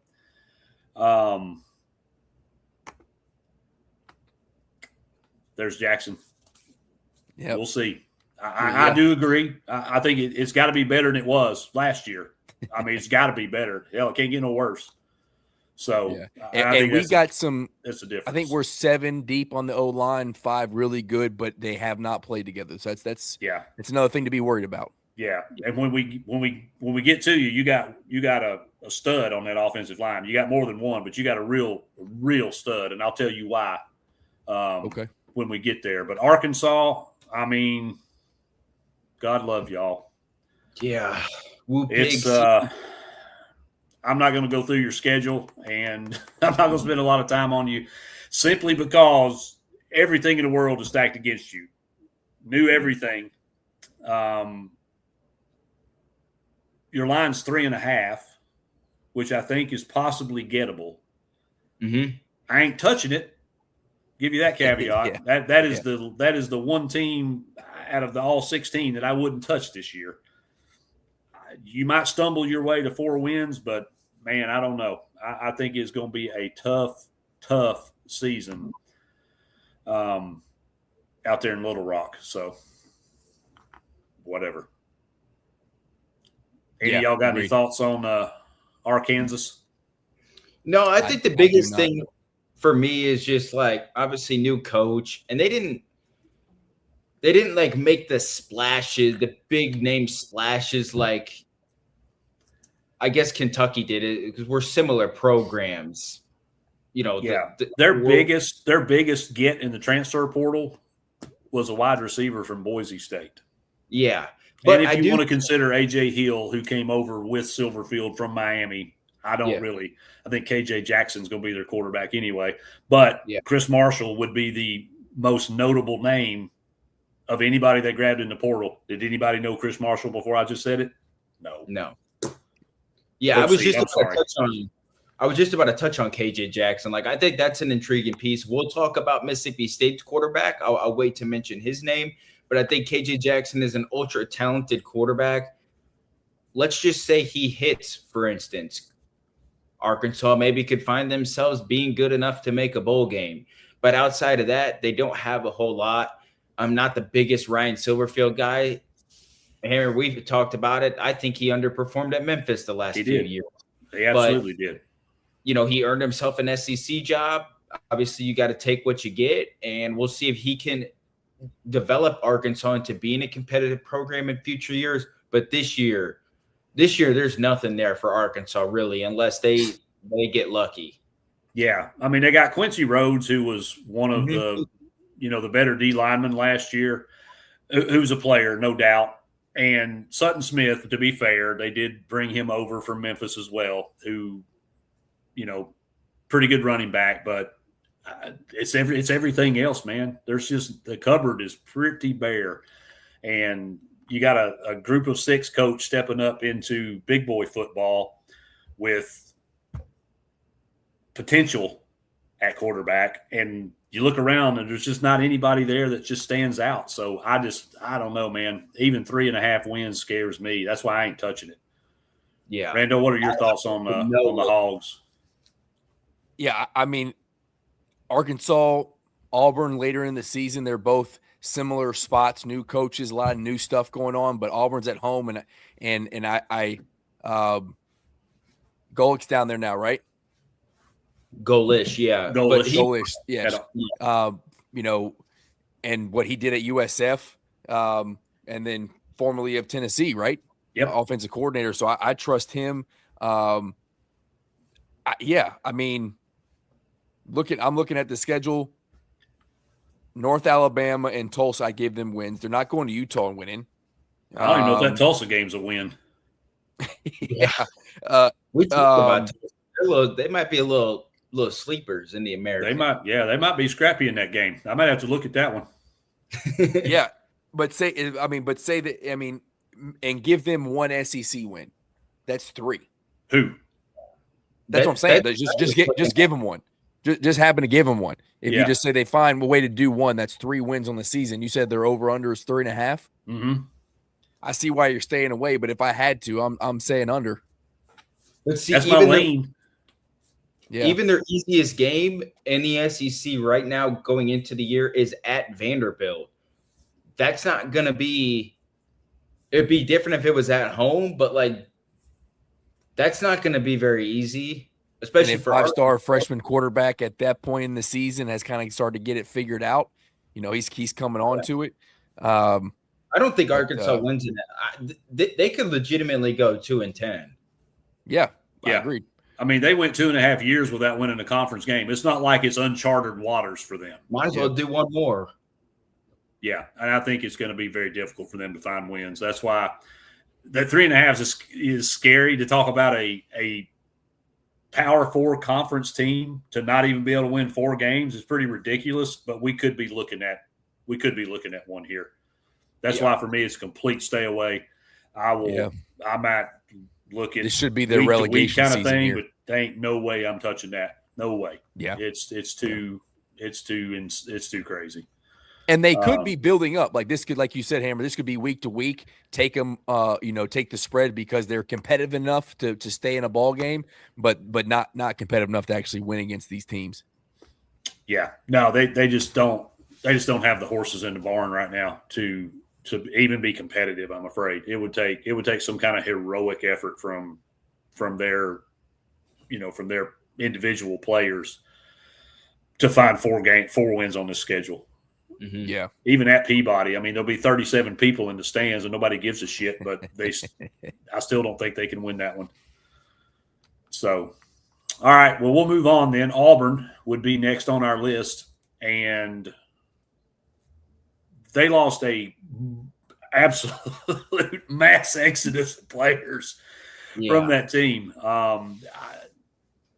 I couldn't even go through it. We'd be here the rest of the night just going through who all left. Cam Coleman, obviously the big name, making 32-foot catches at practice in Austin, it seems. But they do get Xavier Adkins, who is he's a stud linebacker. He led the SEC last year in tackles for loss, and also had 9 sacks. So 17 tackles for loss. That's big time. Yes. 17 tackles for loss. Champ Anthony, not real familiar, but he was third team preseason All SEC. And then they got an edge rusher, Deshaun Womack out of Ole Miss. That's only names I know. I think it's Xavier Adkins is the name on that defense. And if they can do anything, it's going to be probably because of defense. I think that team's going to struggle. Even with Golish, I think it's going to take him some time. It's a complete rebuild for Auburn. And their win total sitting at 6.5. Yeah. What you boys think about it? I got them at 6. I think their ceiling is 6, and that's if they can early in the season, Summerall at Florida, Golish there. It's going to be a big game. It's at home for Auburn. Maybe they can war damn Eagle and get that Gator game. But yeah, I got them at 6 wins, and that's also baking in a win in the beginning of the season against Baylor, which, to be honest, I don't know a lot about that Baylor team. So that might not be a game I should just chalk up as a W. But say they get that one, and then we just talked about the Auburn-Arkansas game. I think they beat Mississippi State. They beat Samford late in the season, so that would give me 5 or 6 wins. So I'm still taking the under there. Okay, that's fair. I think that's a good assessment. Drew, what do you think about Auburn, and where are they going to land on that? Which side of that 6.5 number? Yeah, I think certainly when you think of Auburn this year, you would like to think that their offense will be a lot better. Obviously, Hugh Freeze was the play caller the last few years, so was obviously atrocious, no matter of the amount of talent he had. But Alex Golish comes in. He's an offensive-minded coach. He brings in Byron Brown with him from South Florida, a lot of other offensive pieces and pieces around the entire team. Byron Brown is an interesting player because he is ultra talented, really good football player. It'll be interesting to see how he now transitions into the SEC while also still knowing and having the system that he's used to. It's kind of an unprecedented thing. We don't see it a whole lot. So I think that'll be something interesting to watch. But I was I don't want to say high on Auburn. I was kind of sneaky high, thinking they could get to 7 or 8 wins this year. And then in the last week, Alec Golish has been completely negative that I've seen in media stuff. And could it be coach speak or could it be real? I don't know. But the way that he was talking, regardless if it was coach speak or not, I've lost confidence in Auburn this year. So the one good thing about Auburn, though, is their conference schedule is not that difficult compared to some other teams. Like, they get to play Arkansas at home. They get to play Mississippi State. They get to play Vanderbilt at home. Florida's an early test, but it's at home, and it's against year one John Sumrall. So, and Baylor, I don't think is going to be elite by any means, but I think they're going to be sneaky. I'm going to pick Auburn to go with the under 6.5, and I'm going to pick them to win 6 games and get to a bowl game. Okay. And I think that's a win for a team that's had 7 straight losing seasons to make a bowl, right? Yeah. 100%. So, it's interesting because Auburn was nobody really watched a lot of Auburn football games last year, but it was slow tempo. It was boring at times and not defense. Absolutely incredible. What's that? Their defense last year was absolutely incredible. Yeah. But unfortunately, everybody left. Yeah. So now we've got a tale of another DJ Durkin. They brought back DJ Durkin, though. Well, true, but I think where you're going to see the most significant change with this team is going to be with the offense. Whether it's any good or not, I can tell you it's going to do 2 things. It's going to play tempo and fast as hell, and it's going to be fun. Because we saw what Byron Brown did with Alex Golish at South Florida. They were number 3 in total yards. They averaged almost 500 yards a game, and they were the number 5 scoring team at 40.5 points. Mm-hmm. So while that may not be quite that flashy and quite that high-powered this year, that's what could be potentially coming for Auburn. And it's going to be wildly different than what they're used to. But again, the problem is they lost a ton of people. And last year they couldn't protect the quarterback. They couldn't run the football. The offensive line sucked. So if they solve that, and they did bring over, because it's just the theme now, right, in college football or any sport, they brought the center from South Florida over, Cole Best, so at least that position is solved. But they've got other transfers that are going to have to be able, to figure that out. Excuse me. Brown, I was a big fan, a huge fan of him last year. So I'm not worried about the offense being able to move the football. The defense certainly has the capability of stopping the football.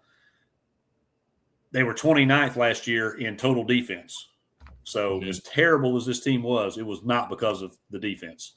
So that's why I kind of think they could get some stuff going early. Obviously, all these players have to gel. They've got to figure out. They've got to learn a new system. But having a quarterback that knows your system is massive advantage. Obviously, the Iron Bowl is a big game. They are also on Tennessee's schedule, and they play in Knoxville. That's going to be interesting. So we've got the Alex Golish's back dynamic, because he was the brains behind the 22 offense with Hendon Hooker and company. That I'm not even going to get into it. It's going to be their first road game. They got to come to Neyland.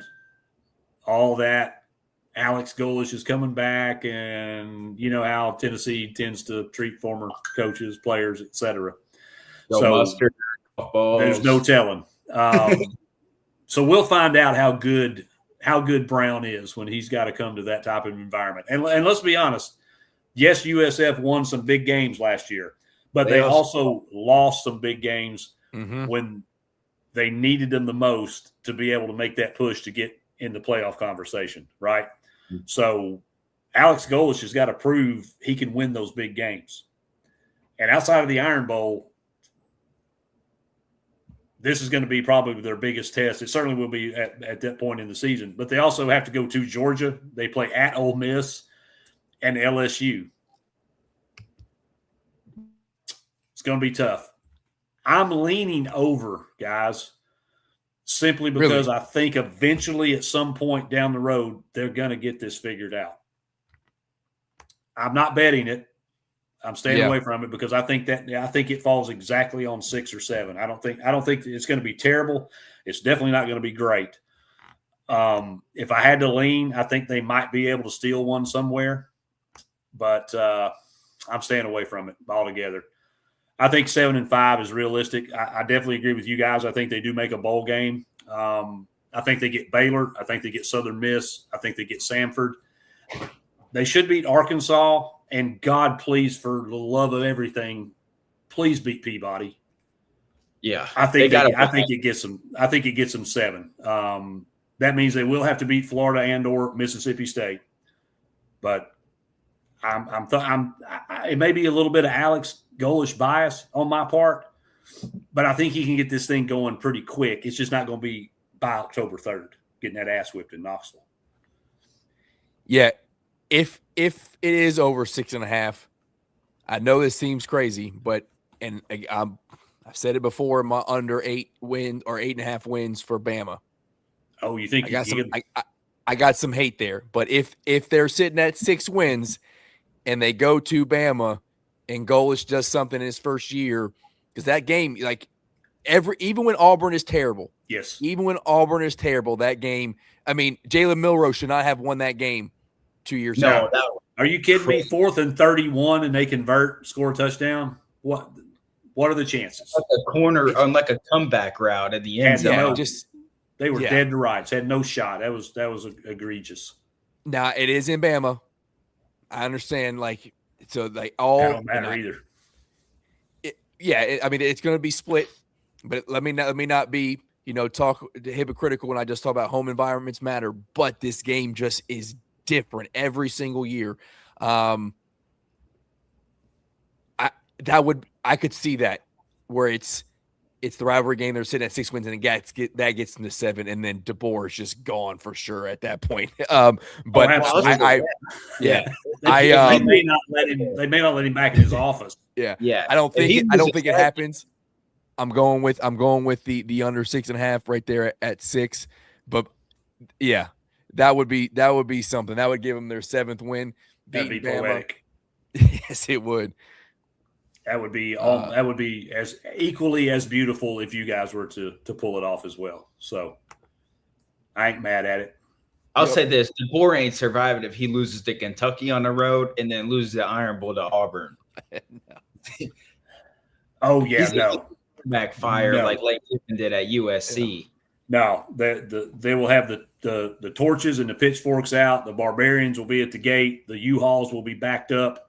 And they'll be calling Nick Saban, seeing if he wants to do it again. Yeah. They will go to some length to get him out of Tuscaloosa if that happens. So, all right. So you boys think under? I lean over. I'm not making an official prediction play, whatever on that, because I think it's right there at that line. It's 6 or 7. Vegas knows what they're doing with this one. Yeah. All right. Well, unfortunately, we come to Florida. Mm-hmm. Your favorite team. This is my best bet, period. If I make no other bets on the SEC, I'm making this one. Already made this one. Under 7.5 wins for Florida. Why? Because fuck them. That's why. Clip that. Yeah, that one's got to go out. No, I think Drew, the one Rando, this is y'all's boy now, and I know we recapped that story. Yep. On earlier show where, Summerall just never got that call to come to Kentucky. So not that Florida, I won't say desperate, but they're desperate to win down there. Yeah. This is foreign territory for them. to be this bad for this long. Can your boy Summerall turn it around? Randall, I'm going to start with you because you're very high on John Summerall, and we're kind of championing his hiring at Kentucky. Yes. So I am a big John Summerall fan. I was actually give me Will Stein or Brian Hartline. Those are the two guys who I wanted as our head football coaches because I wanted to change. I wanted to go offensive minded. I wanted an up and coming, just a different football style culture. But I do think John Summerall is a good coach. I don't think he's a great coach. I think he's a very good coach. I'm looking at this schedule, 7.5. In all seriousness, joking aside, hey, if you hate Florida, like we all do, that seems super high. It does. So high. That is John Summerall coming and turning that program around immediately when there are the same questions, if not more questions, that all these new SEC programs and new football coaches have. Florida Atlantic is a win. Campbell's a win. Brutal. I mean, Auburn, we'll see. Like, let's give them a win there. So they're 3-0. They lose to Ole Miss. Missouri, I mean, I think that's a loss on the road. Yeah, I do too. South Carolina, I'll give them a win there. So I'm at 4. Texas, they lose. Georgia, they lose. Oklahoma, they lose. Kentucky, they lose. Say Vandy, they win. That's 5. Florida State, Florida, say that's 6. So at best, I see them get to 6 wins. And Vegas is telling me they're going to somehow pull out another 2. No, thank you. Yeah. But that's one that makes me feel like I don't. Those are one of those Vegas bets. Like, what do they know that I don't know? Right? Because they typically smarter than I am. But that seems like easy money to me. Give me the under. Drew, what you think? Yeah, I'll say this about Florida. There was, 3 coaches from the American last year that transitioned to the SEC with Silverfield, Golish, and Summerall. Florida got the best one. I'll say that. I also think that Florida has a unique roster. Jaden Ball is back. He is one of the better running backs in the country. Their receiver room is one of the best receiver rooms in the country. I love the Buster Faulkner hire as an offensive coordinator, but he's not an offensive coordinator that you would think would be at Florida from what you think of Florida football with the spread out, scoring 60 points a game. The Brad White hire, I think he's a good defensive coordinator. He did a great job at Kentucky.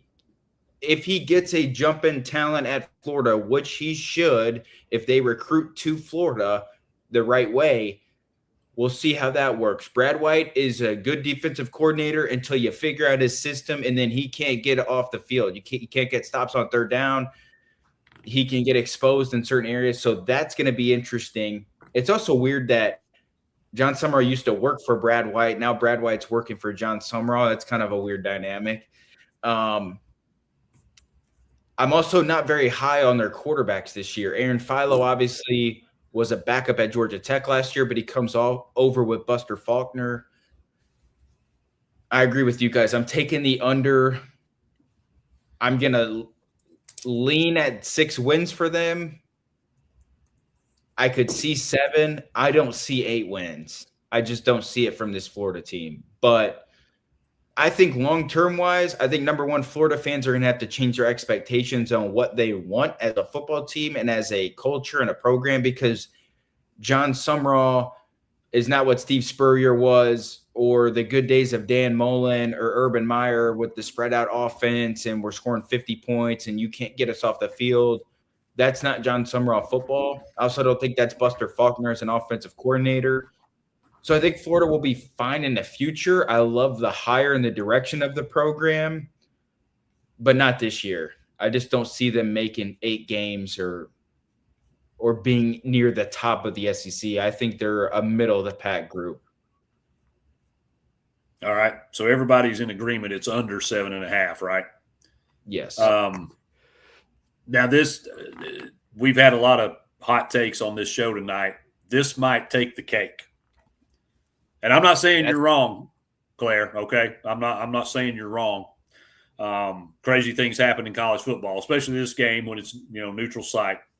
Technically, it's in the state of Florida. So, No, it's in Atlanta this year, I think. Oh, that's right. I'm sorry. Yeah, they did. They moved it. They need to just stop this nonsense and play home and homes like every damn body else does.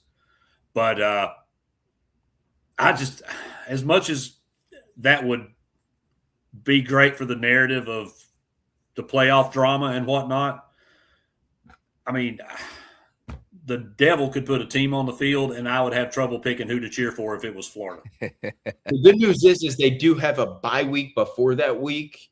The problem is the game before the bye week, they play at Texas, and then off the bye week, they play Oklahoma. So that's a tough 3-game stretch. Now, they do have a bye week before Georgia, like I said, but no, I don't see it. I didn't know, Claire, I didn't know it was there either. I mean, they play in Jacksonville every year. I didn't realize they started changing that up. What do they call that? The biggest outdoor – the world's largest outdoor cocktail party is the official name. But, of course, all the puss bags get offended and alcohol. Yeah, we don't want to associate college football and alcohol. Oh, really? Because you don't sell beer at the stadiums or anything now. Yeah, and you don't drink beer when you're watching the games. Yeah.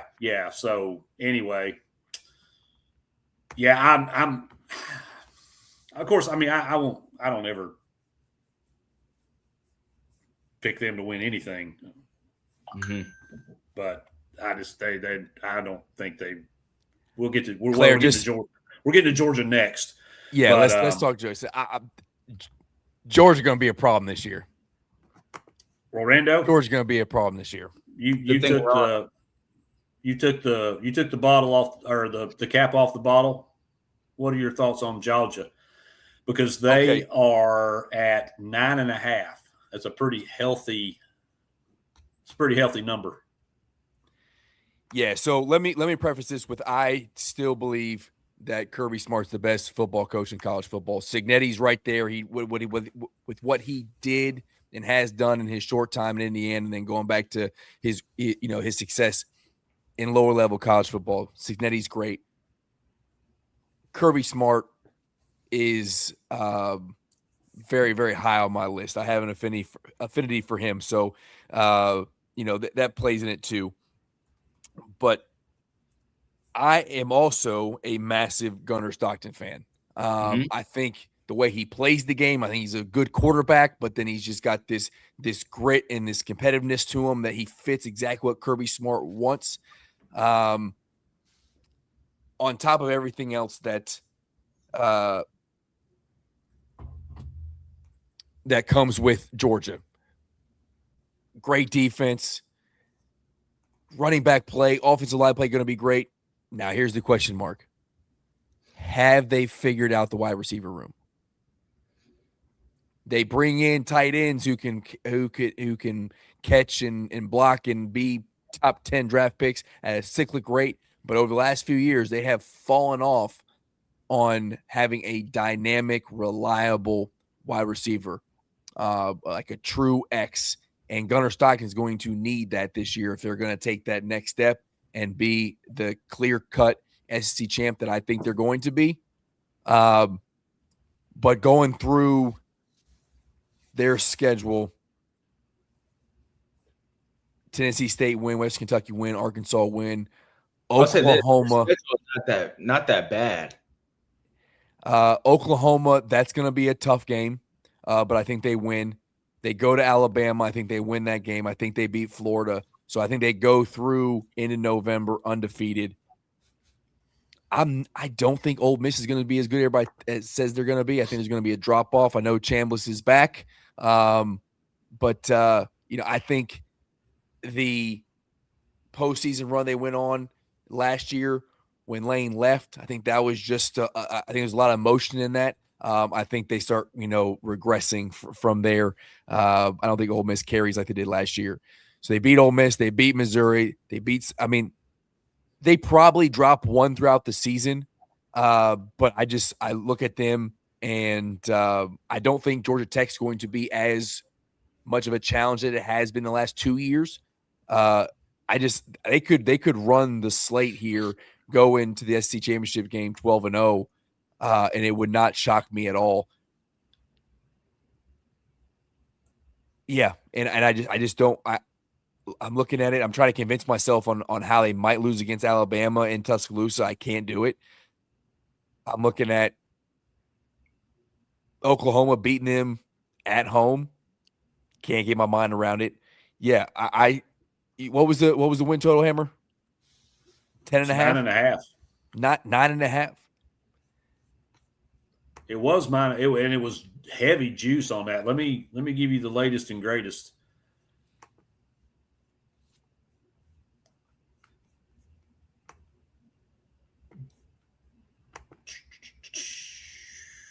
Yeah, minus 190 over 9.5. It is heavy juice.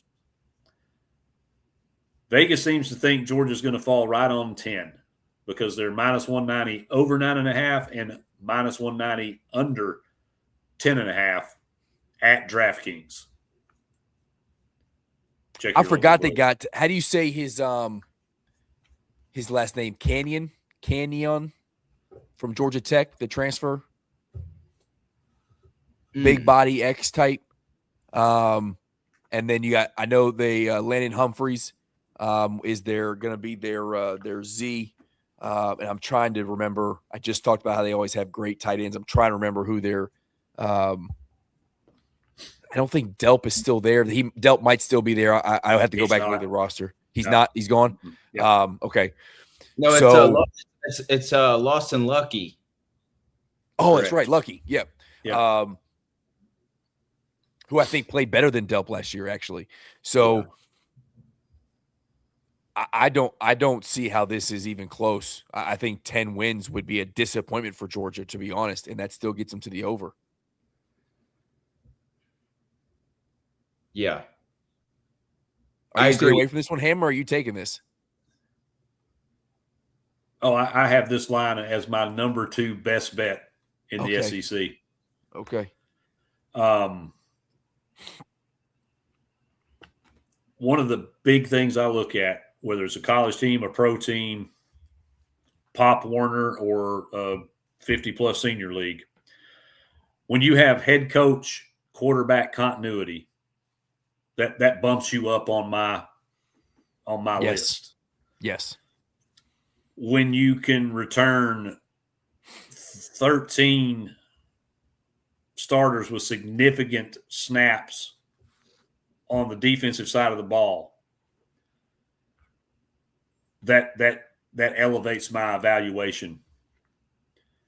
And then when you've got arguably the best coach, in-game coach, that can make adjustments, that elevates that even more. Here's the thing about Georgia, and this is why I'm picking them. I've come out and said this already, so it's not a secret. This is why I'm picking them to win the conference. They don't need Gunnar Stockton to play at a level the way Texas needs Arch Manning to, the way Ole Miss needs Trinidad Chambliss to, the way Texas A&M needs Marcel Reed to play at. You know what I'm saying? Like, they don't have to do – Gunnar doesn't have to do as much in this offense as most of the other quarterbacks in the SEC. Nate Frazier, Chauncey Bowens running the ball. It's one of the best secondaries in the country. This front seven is going to be relentless. They only had 20 sacks last year. Can you believe that? A Crazy. Georgia defense that only had 20 sacks. So if I see that as a deficiency in this Georgia defense, who else do you think recognized that? Yeah. Kirby Smart did. I Yeah. guarantee you they're going to get more than 20 sacks this year. I promise you that defensive front line, front seven, is going to be lights out. Good luck with this team this year. I think their ceiling is 12-0, boys. Yeah. Yeah, I agree. The one game that's, I won't say scares me, but the one game I think could be a trap, and y'all might disagree, but I think Ole Miss is probably the one game Think so. Okay. that could get them. I think they win at Alabama, and I don't know that it's particularly close. Oklahoma is going to be a slobber knocker. I can't wait to watch that game. You've got two elite defenses, and you've got a healthy John Mateer. If he lives up to his potential and billing, this could be a hell of a game. I'm still picking Georgia because Kirby Smart is a better head coach than Brent Vegetables. Florida, Georgia Tech, those are the rest of their hardest games because they don't have to deal with Tennessee and Josh Heupel this year.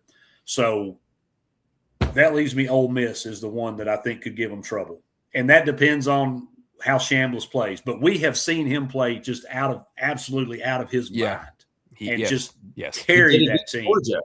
Did it against Georgia last year. Absolutely. So it's at Ole Miss. If there's one, I think it's that one. Their floor is 9 games without question, and I really think their floor is 10. Agreed. So this is an absolute hammer lock over 9.5 wins for Georgia.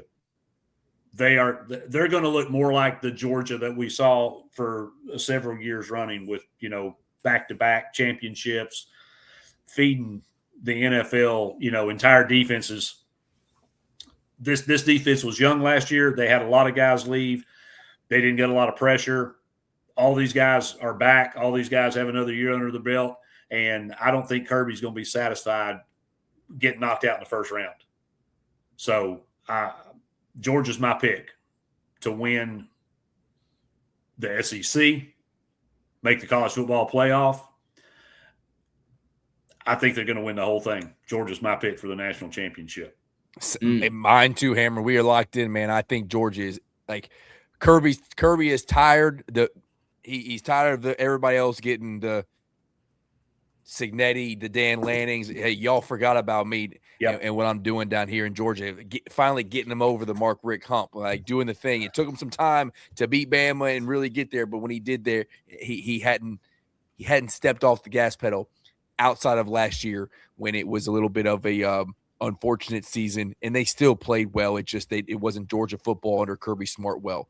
Yeah, and that wasn't a typical Georgia defense. It was, yes, it was still difficult, but in fairness, and I'm not taking anything away from Tennessee, Coach Heupel, Joey Aguilar, anybody, but for Joey to come in and learn the offense in 15 minutes and have to turn around and play Georgia that early in the season, and we lost because our kicker is retarded. He hung 31 points on Georgia. Yeah. Had a quarter mile of passing yards against them. That was not your typical Georgia defense last year. This is going to look a hell of a lot more like a Georgia defense this year. And talk about adjusting. Kirby went out and hit the transfer portal and addressed that cornerback position, which has also plagued them for the last, I hear people talk about how they lost Everett into the NFL. He was cheap. That dude stunk.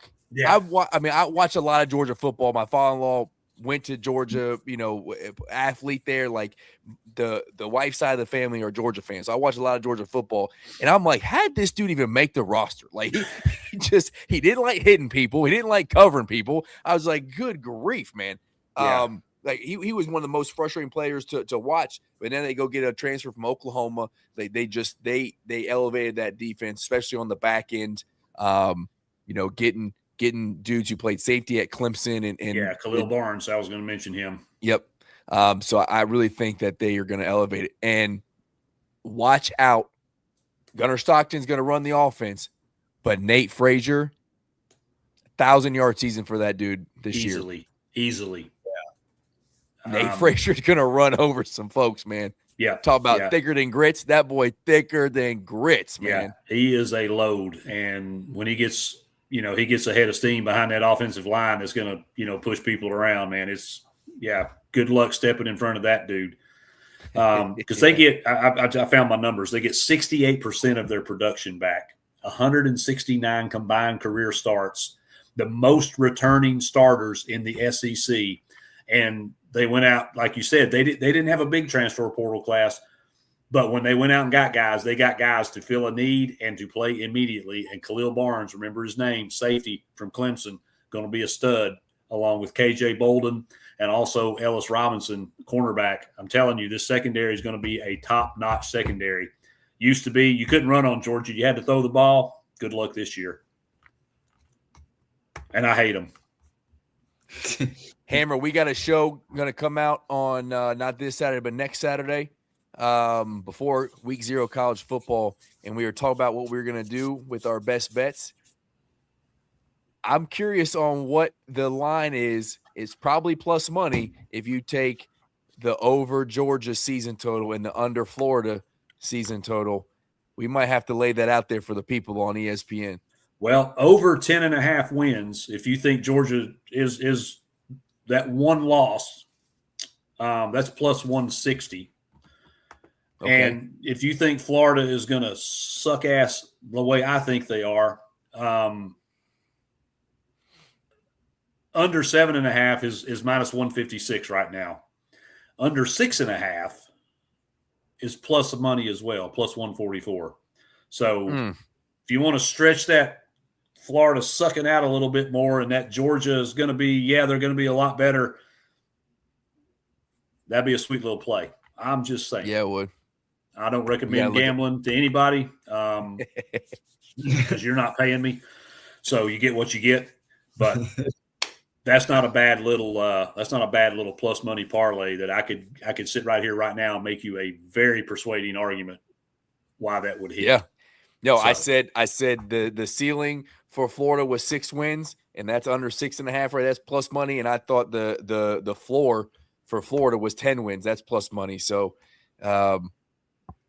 we don't think you should gamble, but if you want to, might want to look at that one. Yeah. Just do it responsibly. Yeah. Do you have some discretionary income that you don't mind donating to charity if it doesn't go your way, because that's basically what you're doing, then by all means. But don't. My favorite line was don't try to bet yourself in or out of the next tax bracket. That's correct. keep yourself right where you belong and you'll be okay. Yeah, that is correct. So, all right, we're going to skip Kentucky because we talked about them quite a bit over the last couple shows. Not that we're not going to talk about them, but we're going to skip them and save them for last, along with Tennessee. So This is the one that I think a lot of people, are we're all over the place. LSU. Okay. Yes. What do you think, boys? I'm staying away completely because I like you just said, Rando, you could bet yourself into or out of a tax bracket. I could talk myself into or out of where they're going to fall. 8.5 is the magic number. That means they got to win 9 on this schedule with what they have in roster, coach, staff, quarterback. What's your thoughts, boys? Yeah, this is I don't know, man. This is maybe the biggest swing team in the SEC. And I got one other one, too, that we'll dive into in a little bit. But, yeah, this is going to be interesting. I'm a huge fan of Lane Kiffin.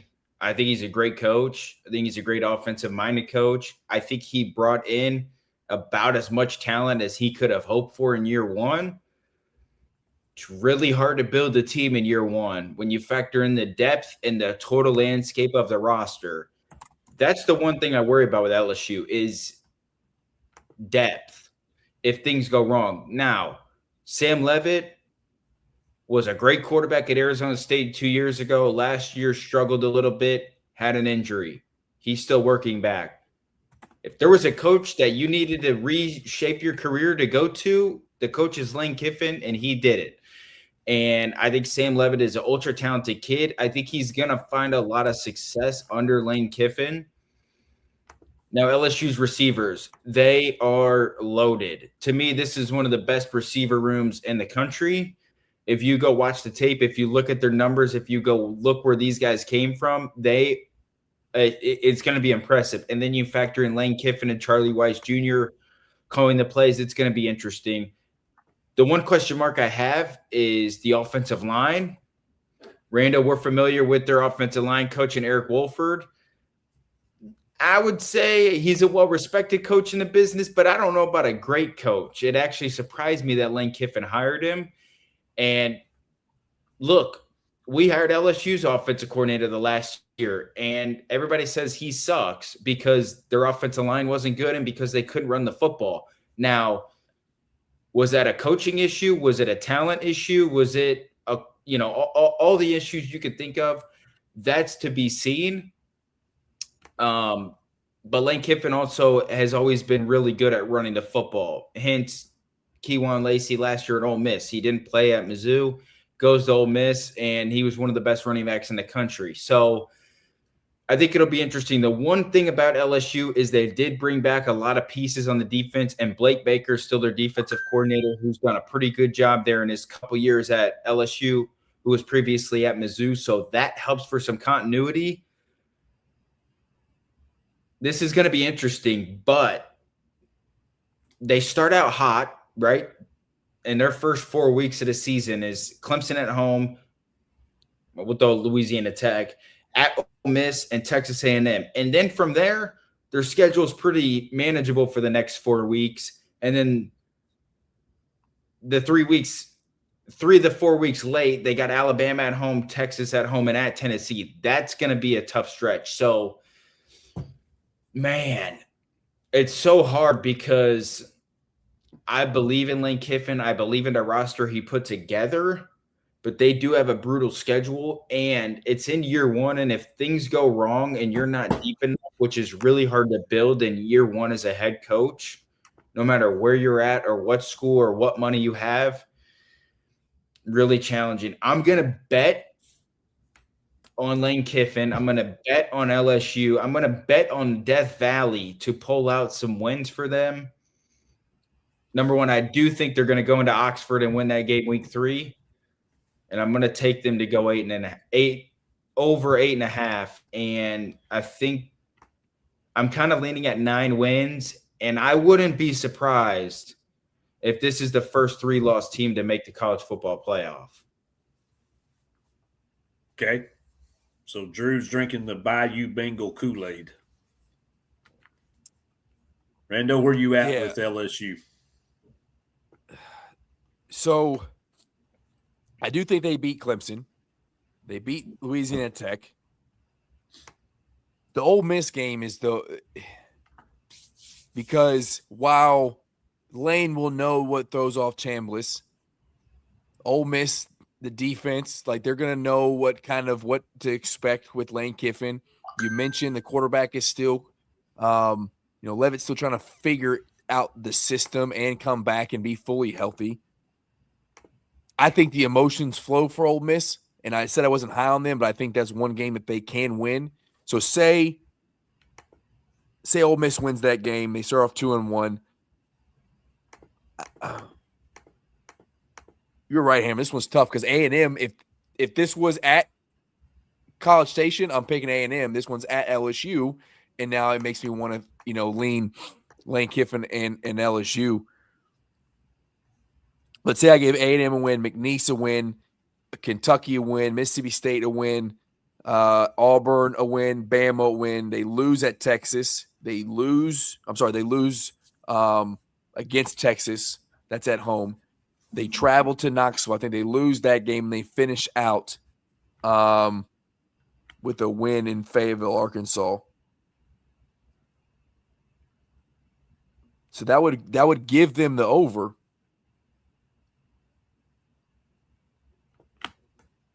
Oh, that's tough. Can I stay away because I think the Ole Miss game and the Texas A&M game, those two could swing, and if they win one of them, they hit the over. If they lose one of them, they don't. With how I think this thing's going. Those 3 games at the end of the year are going to be crazy. 8.5. Yeah, 9's the magic number. I'm going to pick the under because I don't think they can get Ole Miss and A&M And then, like I said, I think they lose to Texas and Tennessee. So there we go. Give me eight wins, but I don't like it. Yeah, Drew's slightly over, not crazy about it. You're slightly under. I don't think you're crazy about it either. Dude, I have gone through this schedule, and I've had this team everything from 7-5 to 11-1. Yeah. And that, of course, everything hinges on Sam Levitt, right? Being healthy, being the same Sam Levitt that we saw. I think he's a good quarterback. I think Lane is a great offensive coach that is great with quarterbacks. If that works, Levitt's healthy. The offensive line was a little shaky past couple seasons. They did get Jordan Seaton. Yep. Big time guy that snubbed Tennessee to go out there and play for We Coming. Well, we are. We coming to Baton Rouge because Boulder sucks. Yeah. They got Whit Weeks coming back, and DJ Pickett, big time corner. They've got the talent there to win now. Mm-hmm. The offensive line's got to be better because it doesn't matter how good the skill position players are, Sam Levitt is, the offense is clicking. If they can't run the football or they can't protect their quarterback, they're not going to win anything. That's where the 7-5 scenario comes in. But if it does, they brought in a lot of transfers on the O-line. They brought in a lot of transfers at wide receiver. If all that works, and that's a lot to work, you could be looking at 10-2. So I'm with you, Rando. I can't. I could talk myself out of either way. I'm completely staying away from it because I'm the biggest question mark for me is Levitt's. Was his ankle that he injured? It was like his foot. Yeah. Foot. Okay. Well, that's the biggest question for me because when he's healthy, he's as legit of a dual threat and as there is. And the dude's super tough. The injury thing, I mean, a foot, that's tough, but I don't know. This is the broadest projection I have for anybody. Yeah. I don't know what to do with it. I'm leaning over. I'm with you, Drew. But like Rando, I don't love it. Yeah, I don't love it. I don't love it either, but I also do kind of love it. If everything clicks, yes, I think they can. I think Ole Miss is a loss regardless of what else happens. And I think they're going to win that game. I don't know why, but I think they're going to lose too. But I don't know. Realistically, I think 9-3 because they're going to get their ass kicked in Knoxville.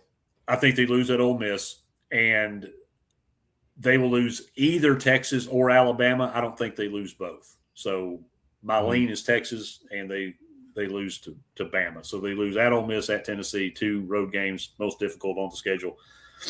And then, of course, I don't know, man. I think Lane's got the Saban curse on him or something. I don't see him beating Bama. So, but yeah, they're going to be one of the most talked about teams coming into this season, and it's all over the place. So.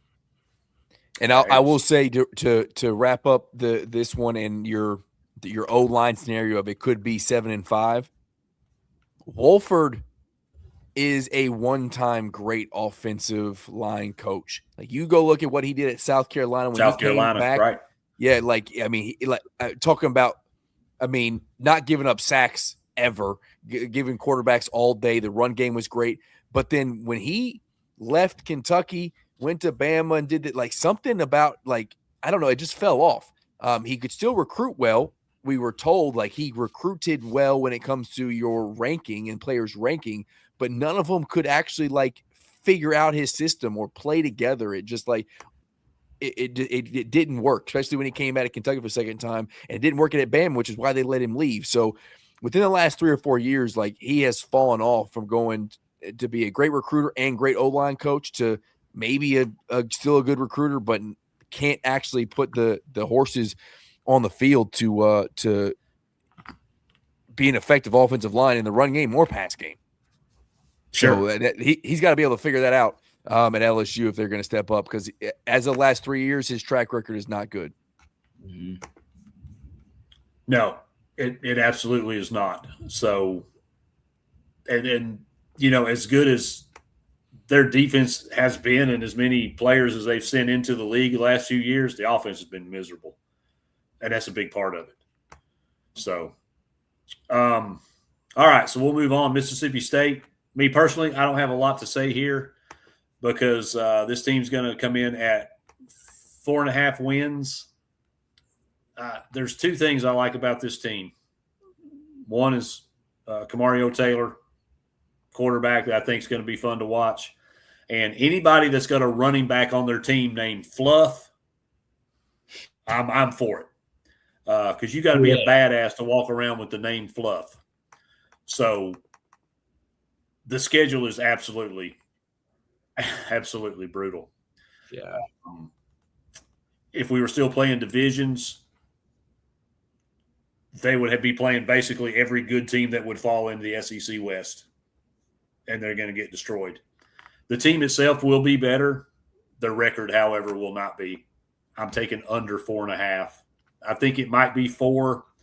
It could be 3 and 9. You boys got any thoughts on Mississippi State? No, I got the same thing as you. I'm actually going to take the over, though. I think they can get to 4 or 5 wins. I do like them bringing back Zach Arnett as a defensive coordinator. He was the DC under Mike Leach. Then he gets promoted to head coaching job. They fired him. Now he's back at defensive coordinator. But he's a hell of a defensive coordinator. The biggest thing with Mississippi State, and we saw it last year, they probably should have knocked down Tennessee, and then or could have knocked down Tennessee, and then they should have beaten Texas. They were up by 17 in the fourth quarter. They should have won that game. So they've shown the ability to compete. I like this team winning 5 games, I'll say. Okay. I mean, I don't hate it. I just think the schedule is going to take its toll, and Levy's a good coach. It's just, man, you're trying to draw blood from a turnip at that school. So yeah, I mean he took Dak over. Prescott ain't walking through the door. What was y'all's assessment on Minnesota when y'all did their conference? Who? Nothing crazy. They should win that football game. They beat Arizona State last year. Yeah, we picked Minnesota to win that game. Minnesota Miss State. Yeah. I hate PJ agreed. Fleck. I think he's a douchebag. I can't stand his stupid ass row the boat or chop the wood or kick the cat or whatever the hell it is he does up there. But yeah, so I'm looking at that. Team. I'm looking at that, and it's, UL Monroe win. I was curious what you thought about Minnesota, but say it's a loss. Yeah. If for me to get over 4.5, they'd have to win that Minnesota game. Yeah. I don't see it happening either. So I'm gonna take the under because I mean they're gonna beat Minnesota. You do, yeah. Where are they playing that game? Indianapolis. But weather's not going to be a factor. It's too early. I don't care about the weather. I care about the playing on the road. Yeah. Is that their first road game? It is. Loss.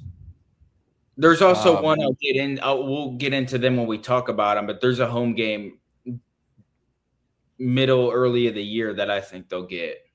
You think they're going to get Missouri? Correct. Yeah. So that's one. Say they beat Minnesota. That's 1, 2. They lose South Carolina. They get Missouri. They're not winning another game until Texas Tech. So yeah, I'm gonna go under, Tech. And that's. I'm sorry, what? Tennessee Tech. You don't, sorry, I don't think they can beat Vandy that would be the hot take of the century. I don't think they beat Vandy at home. See, that's where I think they'll win Louisiana Monroe, Minnesota, Missouri, Vandy, and Tennessee Tech. That puts them at 5 wins. At 5, yeah. If they beat Peabody, I agree with you, Drew. Yeah. I just think Jared Curtis is going to be the best football player on the field. And I mean, Starkville. That I used to cover Starkville and Columbus, Mississippi. Unfortunately, so I had to go down there. That stadium's tiny, but dude, it's loud. It's loud. It's with loud. the cowbells back and all. I mean, they make it tough. It's just, yeah. I mean, they're going to be better than they were last year. Inarguably, they couldn't be much worse. It's just not going to translate to many wins, but yeah, you could be right. I see 2 wins to 4 wins is all I'm getting at there. That's what I have too. I actually have Peabody beating them. So that's our difference there. But I mean, you could be right. I don't hate it because, you know, everybody seems to have that toe stumping game, as I call it, that trap game where they lose one they shouldn't. And that could be, of course, Vanderbilt should lose all of their games. So any of them they win, they shouldn't, in my opinion. Upset. Anyway, I'll be very upset if Peabody wins that game. Yes. All right. So, speaking of, let's talk about Missouri real quick. Their win total. Sorry, I've got, you know me, screens galore here. Win total projection for Mizzou is 6.5. If anybody from any other conferences out there is watching, I still have them up for trade. Hit me up, DM me, we'll talk. Drew, this is your home state team. Not that you have anything to do with them, but tell us about Missouri, Austin Simmons, and Dorkwitz, and what's going to happen to that 6.5. Well, Dorkwitz is correct. I think that's a very fair nickname. I think you hit it right on the head. I'll say this about Mizzou. Look, I'm not taking shots at my family here for being big Mizzou fans, but I'm just going to call it how I see it. And me and my brother have these chats all the time, and he's usually not a fan of it. But look, Mizzou's won 29 games over the last 3 years. That's third most in the SEC during that span, right? Eli Drinkwitz has done a great job as a coach. All the credit to him. He's built Mizzou up from where he got it and really where he was the first couple years. A credit to him. But their schedule over the last 2 years has been easy, like absolutely easy compared to everybody else. And now it's not going to be very easy. Now, with that being said, I think they have the best running back room in the country with Ahmad Hardy and Jamal Roberts, 2 elite running backs. I think Jamal Roberts would be a starting running back on 95% other college football teams. But I'll say this about Mizzou. I'm taking the under. I'm taking them winning 6 games. I'm not big on Austin Simmons. If you can't work under Lane Kiffin, and I know it was unique because he got hurt and Trinidad Chambliss went in, but if you can't work as a quarterback under Lane Kiffin, it might be a you problem. You might want to switch to tight end. Yeah, I also saw him play live against Kentucky last year, and he threw 2 horrendous interceptions. Yep. And he is an ultra-talented kid. He can throw it just as good as anybody else in the country.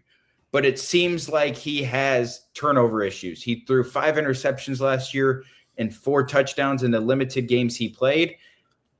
I've seen from camp that he's had an interception problem throughout camp. I don't trust in that. Mizzou also has a pretty good receiver room. They bring in Caden Lee, a really productive player from Ole Miss, so there's some continuity there. They also have a big tight end in Brett Northfleet, who's been a very productive player. They'll have, I would say, a top half offensive line in the SEC. Caden Green's one of the best tackles in the SEC. They get him back for another year. I'm not big on the Chip Lindsey hire. He did not work at Michigan last year. Their offense was horrendous. He also had Bryce Underwood, who looked horrendous as a true freshman, who was talked about as being the next college football superstar, and he looked like a disaster last year. Now, how much was that of him just being a true freshman? How much of that was scheme? All of those things, I don't know. we also mentioned it with Ahmad Hardy. This dude's maybe the best running back in the country. And I know he's working his way back. He unfortunately got a gunshot in his leg. So how does that continue to like go throughout the season when he's getting tackled, when he's getting 20, 25 carries a game potentially? Because if he's healthy, they're going to give him the football, especially when he's back midway to late of the season.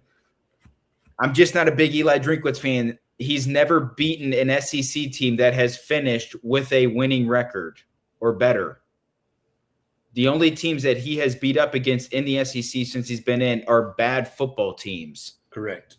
And I'm not a big fan of it. I think Mizzou's talented. They have a pretty tough schedule. The end of their schedule is very difficult, and it's why I picked Kentucky to beat them. They play Texas at home, they play Georgia on the road, then they play Kentucky, and then they play Oklahoma. And we know what Texas is going to be. We know what Georgia is going to be on the road. Oklahoma is a huge rivalry, and we'll touch on Oklahoma very high on the Sooners this year. Kentucky's a trap game in the middle. I think they lose 4 games in a row to end the season. I think they lose to Mississippi State, and also Texas A&M has whooped their ass the last 2 years, and I think Texas A&M whoops their ass again. So I'm picking Mizzou to go 6-6. Okay, that's a great breakdown, man. You had me believing. I think they start off 4-0, Arkansas, Pine Bluff, Kansas, Troy, Mississippi State, and then it just falls apart. Florida, I know it's at home. I think they can get a win there. Florida, that is. It's A&M, Ole Miss. Then they can get it win against Arkansas, and then I agree that 4-game stretch, that Kentucky game does worry me. Their over-under, you said it's 6.5, Hammer? Correct, sir. So that's 1, 2, 3, 4, 5. Yeah, they're getting 6 wins at best. Their win that I have them winning, I think they're going to beat Florida at home. I think they'll beat Florida. Okay, so that's where we disagree. I think they lose to Florida, but I think they beat Mississippi State. Okay, yeah, so we're flip flop there. But I could see it happening both ways. Yeah, and my 6 wins, that's even saying they beat Kentucky, I think, right? If I did my math right, 1, 2, 3, 4, 5, 6. Yeah, so give me the under, sir. All right. So you are you on 6? Exactly 6 yes, sir. Games? Right at 6. All right.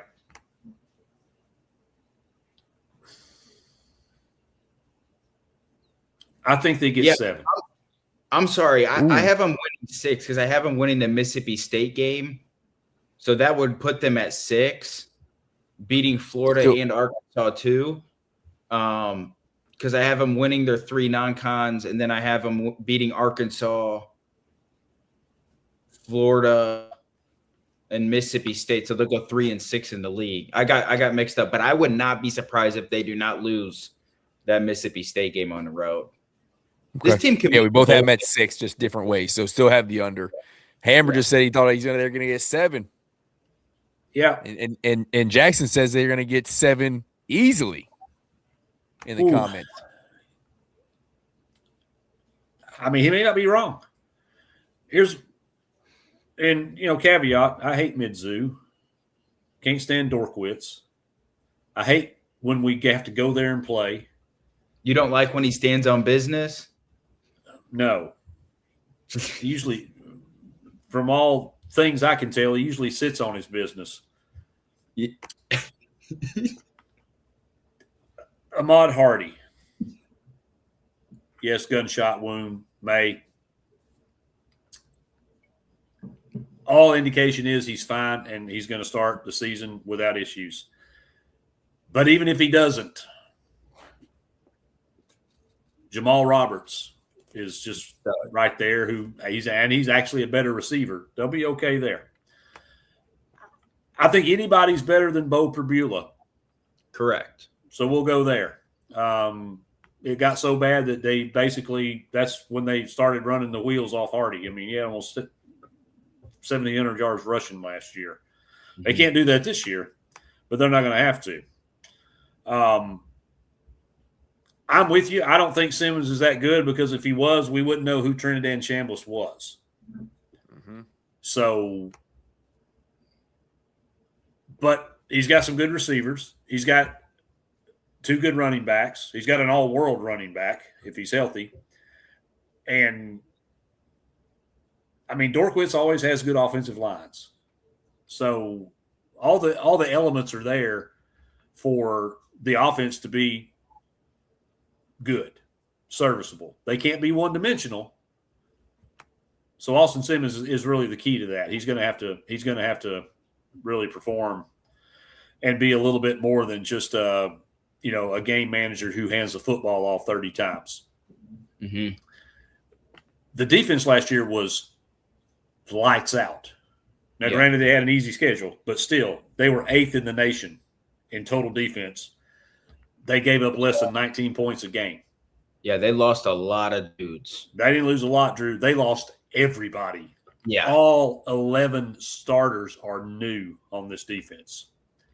So that's the other thing. But their defensive coordinator loves to rush the football, loves to get after the quarterback, create pressure, blitz, whatever it looks like.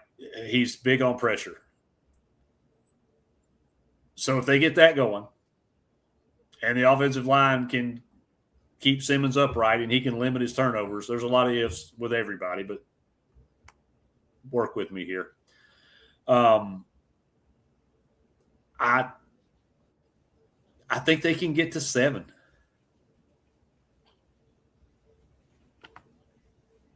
I think that you might have their schedule pulled up. I had it and it just flashed away. Yeah. What do you need? Right here. Yep.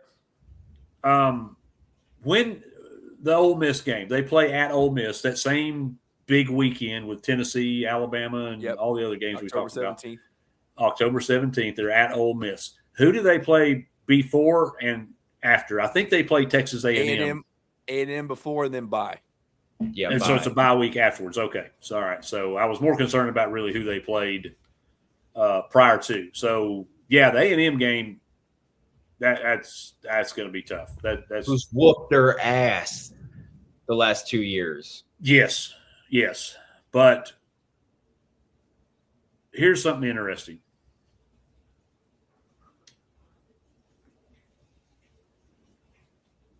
Missouri is 7-1 all time against Ole Miss. Really? Yep. Oh. And the one time they lost to them was 1974. Was it in Oxford? I didn't write that. Damn it, Rando! I didn't write that down. Okay. I mean, they could have played very much since Mizzou's been in the SEC. Yeah, true. I mean, it's like it's like Peabody holds like a very significant win advantage over Texas. Yeah, they haven't played since 1916 or something stupid like that. But it's a fact I love to throw out there to Texas fans. So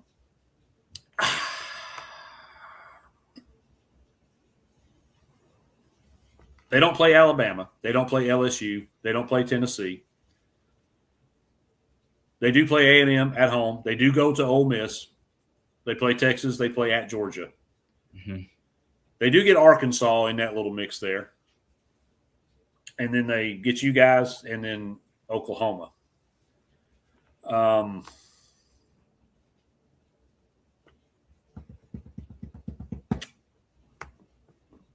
If they pull off that win at Ole Miss, I think seven's a lock. I'm going to take them over. They got to win 3 of A&M, Ole Miss, Texas, Georgia, Oklahoma. They would have to win 3 of those, beat Florida, beat Kansas, beat Mississippi State, beat Arkansas. I mean, they're there. That's 3, 4, 5, 6, 7. That's 7. I mean, there's certainly a path, and you can look at it with probably half of the SEC teams. There's question marks at quarterback. If the I think quarterback, there's only six or 7 teams that have a returning quarterback. yeah, so It's kind of crazy. Really, what's going to determine this league for the most part, for at least for some teams and where we all fall in the mix, is going to come down to quarterback play. So if Austin Simmons is great, then hell, Mizzou might go on to win 9 games because they might have the best running attack in college football. Their receivers are good enough.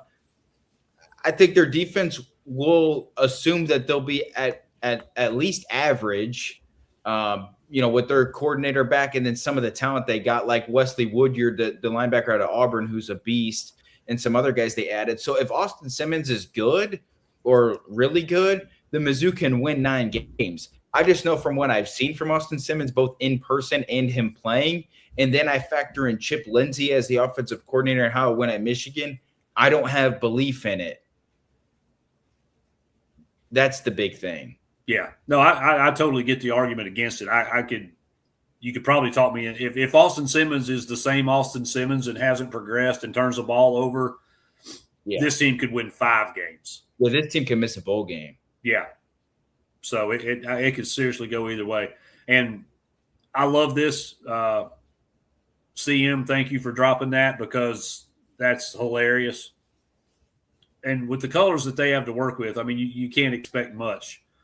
So those Tennessee uniforms, they're very polarizing. Every time we come out with an alternate or a different colorway or whatever, everybody, one way or the other, they lose their mind. It's the ugliest thing on the planet or it's the greatest thing they've ever seen. I will say this about them. The fact that it pays tribute to General Neyland celebrating 100 years anniversary of his first season is phenomenal. And I'm all for anything that highlights and brings his legacy to the forefront. I don't like the white pants. I will say that. I think it needs to be gray. It's a smoky gray uniform. It needs to be gray, damn it. But anyway, nice job on the tribute, Adidas. Love it. All right, so y'all are under on Mizzou. Correct. I can't believe of the 3 of us on here, I did not think I would be the one to be favorable on Missouri. You started putting them in trade negotiations, and now you're picking the over. Yeah. Well, I'm hoping they do well so they're more attractive for trade offers. Yeah, so we can get some good offers back. Yeah, I mean, an old washing machine doesn't have to work. Refrigerator with the handle broke off the door. Bologna sandwich doesn't even have to be brand name. It could be, private label, store brand. I don't care. Anything's on the table. So, all right. So that's Missouri. Get my screen back up here. Rando asking me questions, and I have to look up stuff. All right. So we got 1, 2, 3, 4, 5, 6. Damn, we got too many teams.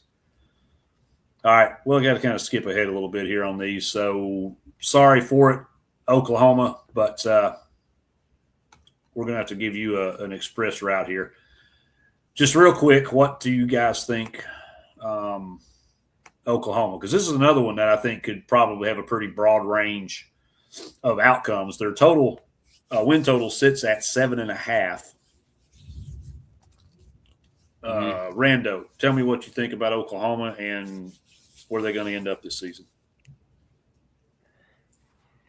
Yeah, so I personally would just stay away. I just don't know. I think they beat UTEP, Michigan, New Mexico. They lose to Georgia. Then they go on the bye. They have the neutral site game against Texas. It's in Dallas. It's in the AT&T Stadium, right? Cotton Bowl.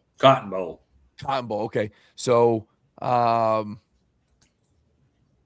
man, I thought they were playing in the in AT&T this year, but yeah, I'm certain you guys are right there. Wow. I think they beat Kentucky. They beat Mississippi State. It's just like the South Carolina, the Florida games, like the toss-ups there.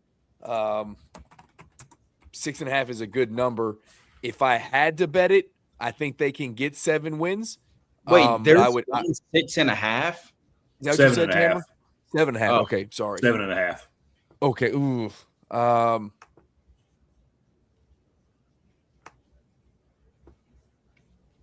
Yeah, I just said I thought they got 7 wins.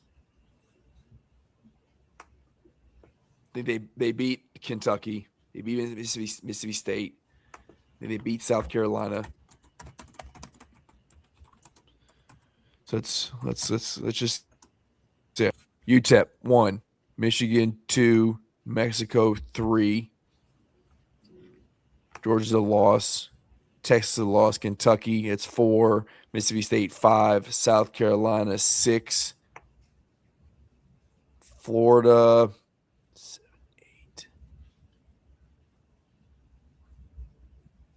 Yeah, I think I like the 7.5. I think I can get to 8. So I would stay away. But if I'm going to, I'm gonna take the over. Yes, it is in the Cotton Bowl this year. Okay. Yep. All right, so Randall talked himself into the over, Drew. Where are you with Oklahoma? Yeah, I don't need to talk myself into this team's going over, and hot take, Boomer Sooners going back to the playoff. I think this team is slept on. I think this team is legit. Brent Venables with a big old contract extension today. Boomer Sooners going back to the college football playoff. I'm high on this Oklahoma team. Okay. We talked And about. I made it quick. Sorry, what was that? I said, and I made it quick. Well, I'm going to try to be equally as quick.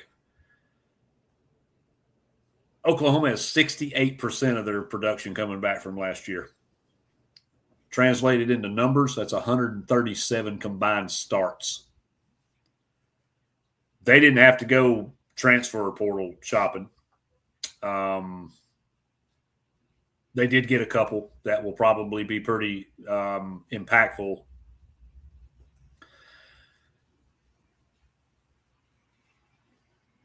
This team is going to go as John Mateer goes. Yes. John Mateer played pretty banged up all last season. If he's healthy, and by all indication, everything I'm seeing, reading, hearing, he is, this defense is absolutely legit. And that's one thing that Vegetables can do is put together and coach a defense. Yep. If Mateer's even 80%, 75, 80% of his potential, I'm hammering. This is my third best bet on my board for the SEC. Hammer over 7.5 for Oklahoma. Irish hammer it. I also have them going to the playoff as one of my 4. So I think I think Oklahoma is going to be a problem for everybody this season. So biggest thing for them, they gotta fix. I don't have that much faith. I don't have that much faith in OC. Yeah, I do think they're a great team. I would, short of guarantee, they will win 8 games. Yeah, I just do not. I do not see. I think their ceiling's 10. I don't know. Something would have to go really wrong for me to even consider them not going over that win total. I think they're going to go up there and just slap the shit out of Michigan. Georgia's a loss. I think they can beat Texas. I think, yeah. Really? And that's me saying that as Texas, to me, is the best team in the country. And we'll get to it. They're my pick to win the SEC. I think Oklahoma can and maybe will beat them because it's a clash of styles. And Oklahoma who won that game last year? It was Texas, wasn't it? It kind of sparked their season. I think so, yeah. Yeah. but it's a clash of styles. I think It Oklahoma. was in Austin last year, right? No, it's always at the Cotton Bowl. Yeah. It's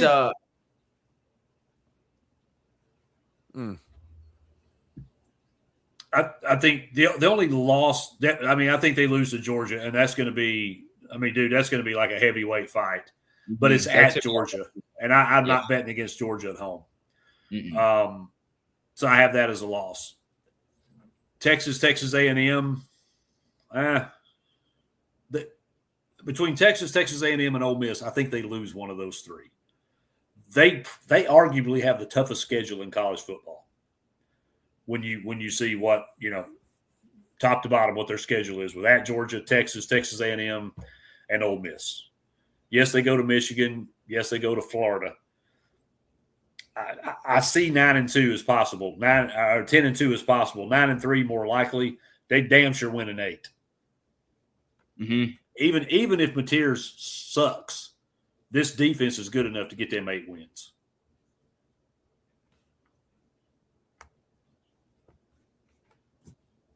You sticking with under, Rando? No, I took over.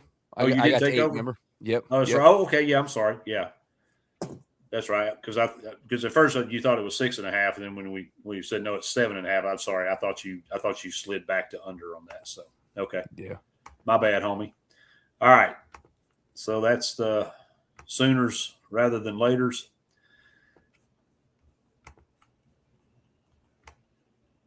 All right. So we've been kicking their name around and talking about, oh, that's a loss, that's a loss. Talking about the Ole Miss Rebels. 7.5 is the number, boys. What are we thinking here? Drew, you go first. Yeah, I'll say this about Ole Miss. Good for them that they got to keep a lot of those guys that they did. I thought that was really cool for the program. I like Pete Golding. They brought in some really good pieces from the portal. I think Ole Miss is going to be good.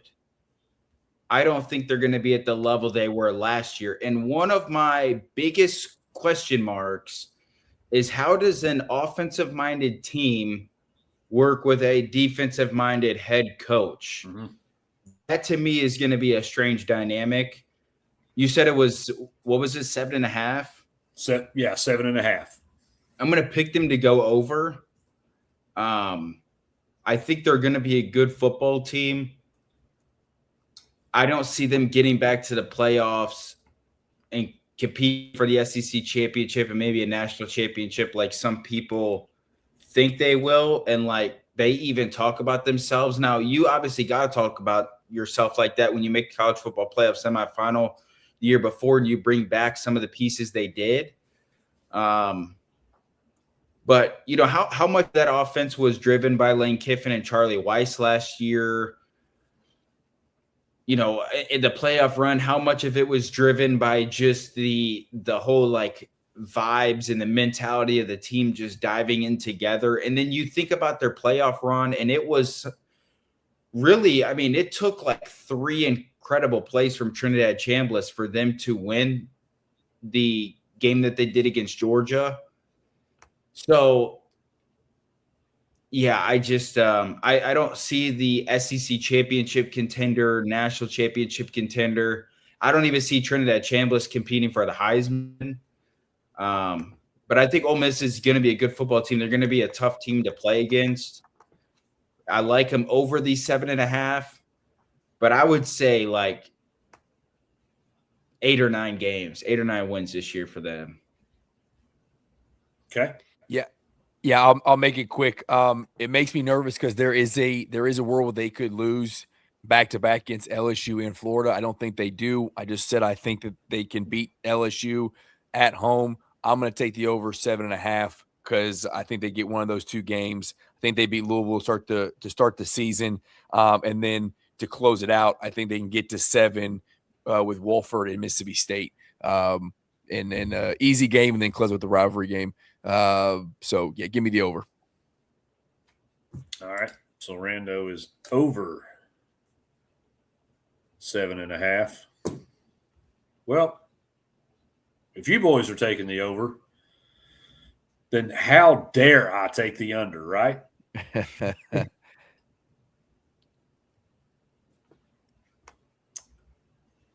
Drew brought up a great point, and I've always kind of raised eyebrows at this for the same reason. You have this machine of an offense, and it's led by a defensive head coach. And while Pete Golding did a good job in the moment, Rando talks about it a lot with the coach bump. Mm-hmm. Fired up, playing for coach. Obviously a tough schedule with, LSU, Georgia, Texas, Oklahoma. And I think a lot of people are really discounting them, just the simple fact that, everything that was great about that offense for the last 4 years was because of Lane Kiffin. Now Pete Golding's got to try to fly the plane, not crash it. Yeah. They've got a slew of players coming back. Obviously, Chambliss, Kawan Lacey, Will Eccles. Is it Suntaran, Perkins, linebacker they got? He's pretty good. Mm-hmm. And then they brought 4 wide receivers in from the transfer portal because pretty much everybody left. One was from Kentucky. Kawan Lacey's the real only offensive player back there with Chambliss. But if I'm going to have a backfield of 2 guys that I got to rely heavily on, those 2 pretty good ones to have. Jonte Cook, Horatio Fields, probably the big names there. Darryl Gill, Isaiah Spencer, and they brought a couple of offensive linemen over. So all of their hopes and dreams outside of, the legs of their backfield hang on these transfers. Mm-hmm. I'm not crazy sold on that. And the whole thing lingers about it's a defensive head coach. It's a defensive head coach.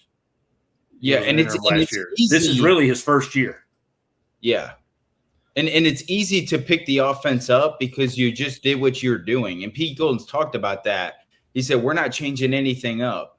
Offense is going to do their thing with Charlie Weiss when he goes back and forth between jobs, and I'm going to worry about the defense, and then we'll figure out all the head coaching stuff during.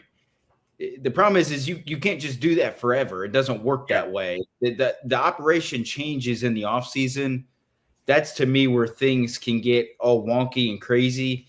And then, it's not like Charlie Weiss Jr. is there calling the plays either. They hired their offensive coordinator from Eastern Carolina who kind of, at least what we've heard, has a similar style offense that Charlie Weiss Jr. and Lane Kiffin ran, but it ain't those 2. It's not those Correct. 2. Those 2 are the best in the country at what they do. Yeah. So it's going to be very, very interesting to see because – and it's not Pete Golding's fault, right? He wasn't going to take these players and say, you got to leave. We need to bring in a defensive-minded team. He's not going to do that. It's just not normal to have a defensive-minded head coach and a very, very heavily offensive-minded team because the 2 guys getting attention aren't on the defense. The 2 guys getting attention are Trinidad Chambliss and Kewan Lacey. Correct. So, and I think – and not to take away anything they did last year, because, they made a run to the playoffs and made it to the semifinals. And I think the whole country was pulling for them just because of the way Lane shit on them. Mm-hmm. But they didn't – on their schedule last year, they didn't play Alabama. They didn't play Texas. They didn't play Peabody. And they beat Florida and LSU, who were basically shells of what those programs had been the last several years. So I wasn't as high on them and impressed with what they had done because I feel like their schedule was pretty soft last year. Yeah. It ain't this year. So I'm going over just because y'all did. No, not really. I had them over. But I think it's barely over. There's a lot of people saying that they're going to the playoff and Trinidad Chambliss is going to win the Heisman and all this other crap. I think they're going to be good. I think they're going to go over this win total. I've bet it. It's on my best bet list, but it is way down the list. And I don't think they're going back to the playoff.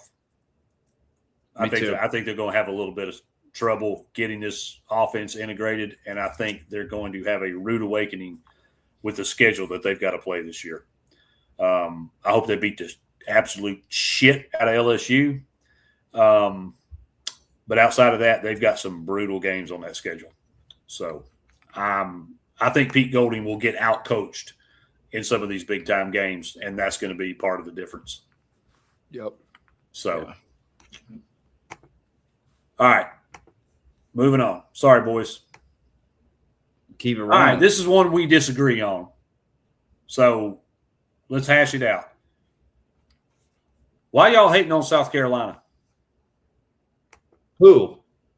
Because Baby Beamer is ass and Lenora Sellers, I'll be nice because I'm sure he's a great young man. He's also ass. Okay.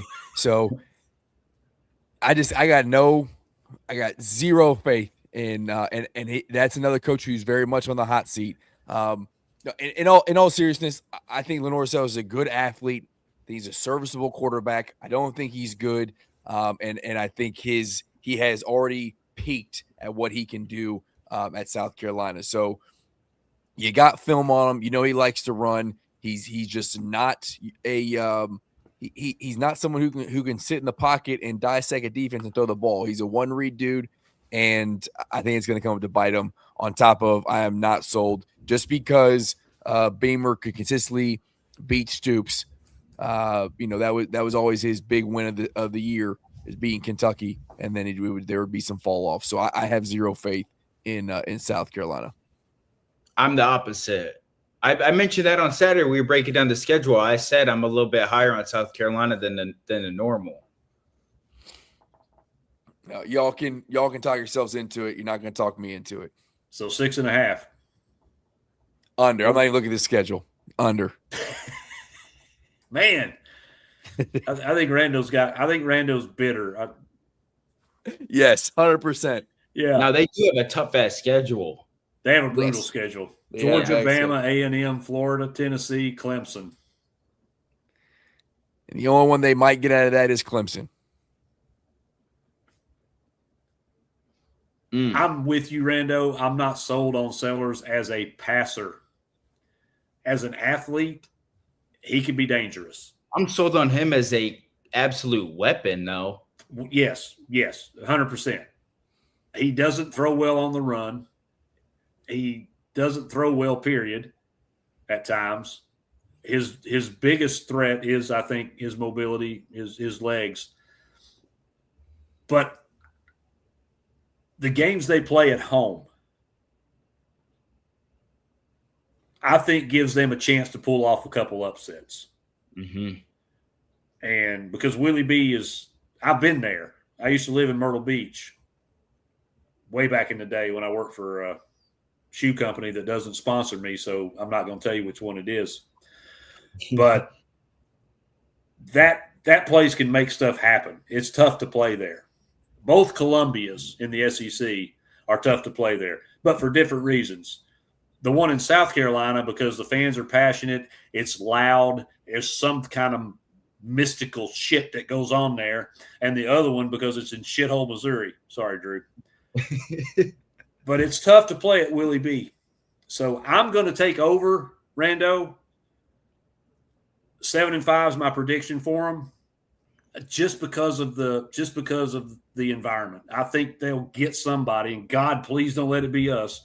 But I think they will get somebody just because that stadium will create an opportunity for them to pull something out of their ass. So yeah. I'm not betting it, but give me South Carolina over. I think they win 7. Yeah, I'm the same way. I don't know where their wins come from if I look at their schedule. I would agree, Drew. That's why I said I think they win. They upset a game or two at home that maybe they shouldn't be favored or won't be favored in, and they pull something out. Again, I hope it's not us. I'm sorry. Yeah. Continue. No, you're good. And I'm pretty high on the fact that I think Lenore Sellers is going to have a good year because of the addition of Kendall Briles as the offensive coordinator, who did a great job. He's been a really good offensive coordinator, and he's been really good early in his tenure at schools, which is important. He was offensive coordinator for KJ Jefferson at Arkansas, obviously last year TCU with Josh Hoover. So he's been good. I'll say this about South Carolina, and I said this on Saturday as well.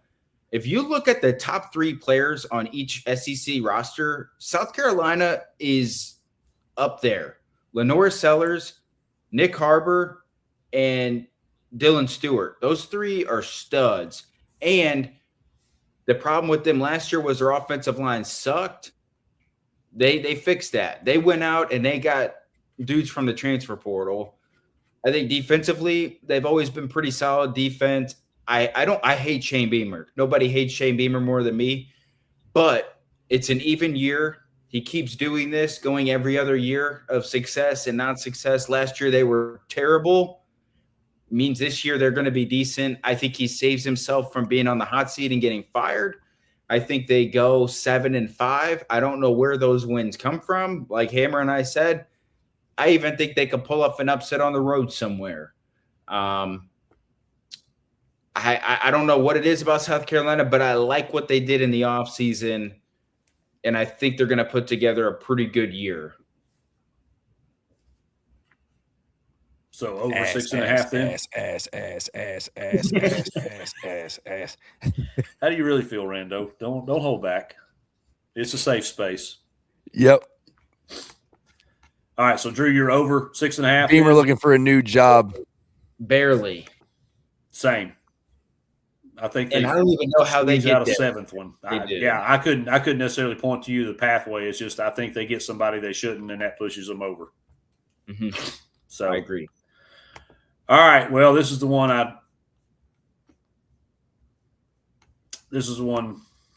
everybody's waited for. It's not Kentucky. Oh, shoot. Oh, Tennessee. Tejas. Oh, Tejas. Okay. All we've heard all damn spring, summer, off season, camp. Arch Manning this, Arch Manning that. Colin Simmons, Ryan Wingo, Cam Coleman, Hollywood Smothers, Raleek Brown, Mark Stoops. Mark Stoops, consultant. Yeah.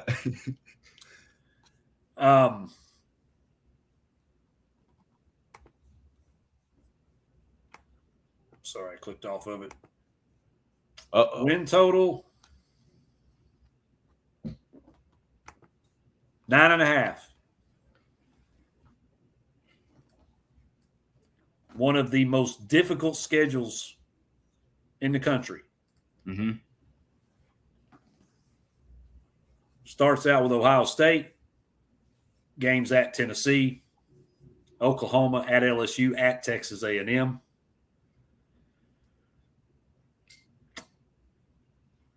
Probably will face Georgia in the SEC championship game. Things go the way everybody thinks. Roster to beat or be a national championship game participant, possibly winner. Y'all buying all this shit? Yes. Yes. I said it when we talked about Oregon in the Big Ten. Texas and Oregon are my 2 picks to go to the national championship. I have Texas winning the SEC over Georgia. I think Texas is the best team in the country. I think they play like it this year. I think Steve Sarkisian finally answers some question marks that we have. You already dove into the roster. We don't need to do that. Will Muschamp at defensive coordinator, they're loaded. They had a good defensive coordinator last year. They let him go. They bring in Will Muschamp, who's been out of the game for a little bit. But I think the expectation is that he can up the schemes. He can up the play on the defensive end. We know what their offense is going to be. Texas is loaded. Texas is great. Texas is winning the SEC, and they're going to the national championship. Does Arch Manning win the Heisman? No.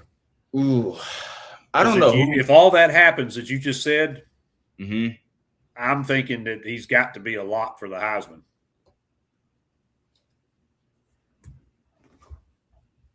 He might. I don't know who my Heisman pick would be. But if it plays out the way you just described, he would have to be. Yeah. He would have to be the front runner at that point in the season. They win the SEC championship. They give the award out, the following weekend? Yes. Yeah, that sounds right. Or a week. A week 2 weeks removed from the end of the season. I think that's right. Yeah. I think it's like December something 10th.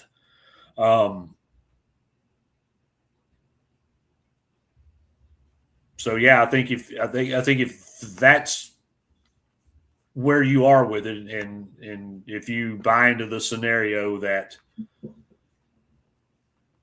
Drew just laid out for you, then plus 750 on Texas Arch Manning has got to be your play for the Heisman. You still have Dante Moore out there in Oregon who could crush it where he's at. I really like what Sand can do with Ohio State. I think that's a game that Texas loses. So you ahead. Will he be? You asked if he's going to be a finalist. Not if he's going to win it. Win it. Okay. I think he's a finalist. If Texas beats Georgia in the SEC championship. Oh, no, they're not beating Georgia. Well, Drew says they are. No way. So if that's the case, then that has to put Arch Manning at the top, or arguably. I would agree with that. Yes. I would agree with that. I just don't see. So all I'm saying is, so if you subscribe to that, what Drew just laid out for you, if you think Texas is that good, a 10-2, 11-1, possibly even 12-0. I mean, there's some people think that their ceiling is undefeated with this roster. A lot of NFL future talent on it. I don't disagree with that. But if you think that's going to happen, then you absolutely have to bet Arch Manning at plus 750 to win the Heisman, because they won't do that unless he has that type of season. Yes. I would agree. And I think Arch Manning is that dude. I do think he's going to be, I don't know if he's going to be number one overall pick, but I think he's going to get to a place where he shows that he is the next one, right? Like he is going to be a good NFL quarterback. I think he has all the tools. He's got the mentals, the physicals, all the things. And I think that carries them through the season. I also think when you get to the SEC championship game between Texas and Georgia, you have Sark versus Kirby, and Kirby will put Arch in an absolute pretzel. Like that's going to be the game where it's at the end of the season and you have to kind of go back and remind yourself how good Arch was. I think Kirby is able to, unfortunately, confuse him, pressure him, and make him know what it's like to play a 5-star Georgia defense. But give me Texas, the over SEC championship game. I agree with all that. Putting a lot of stock in Arch Manning. We haven't seen it yet, but I believe it to be true. Last year. We saw that. We saw flashes. We saw some flashes. Consistency has not been his deal. Season. Yeah. And man, does he have some weapons. He does. Yeah. Yeah. That's the thing for me. It's not so much, which, I mean, I'm not taking anything away from Arch, so I understand that. But you put those kind of weapons around even an average quarterback, they're going to look like a Heisman Trophy type quarterback. It's just stacked. I mean, it's just absolutely stacked. The Texas money is now showing and flexing its muscles. They did lose some dudes to the NFL off the defense, but Colin Simmons is still going to be a household name. He probably already is. He should have went pro last year, honestly, but the fact he's back just makes him that much more dangerous. They won't see Georgia until the conference championship game, if that's how it all plays out. But that schedule's tough.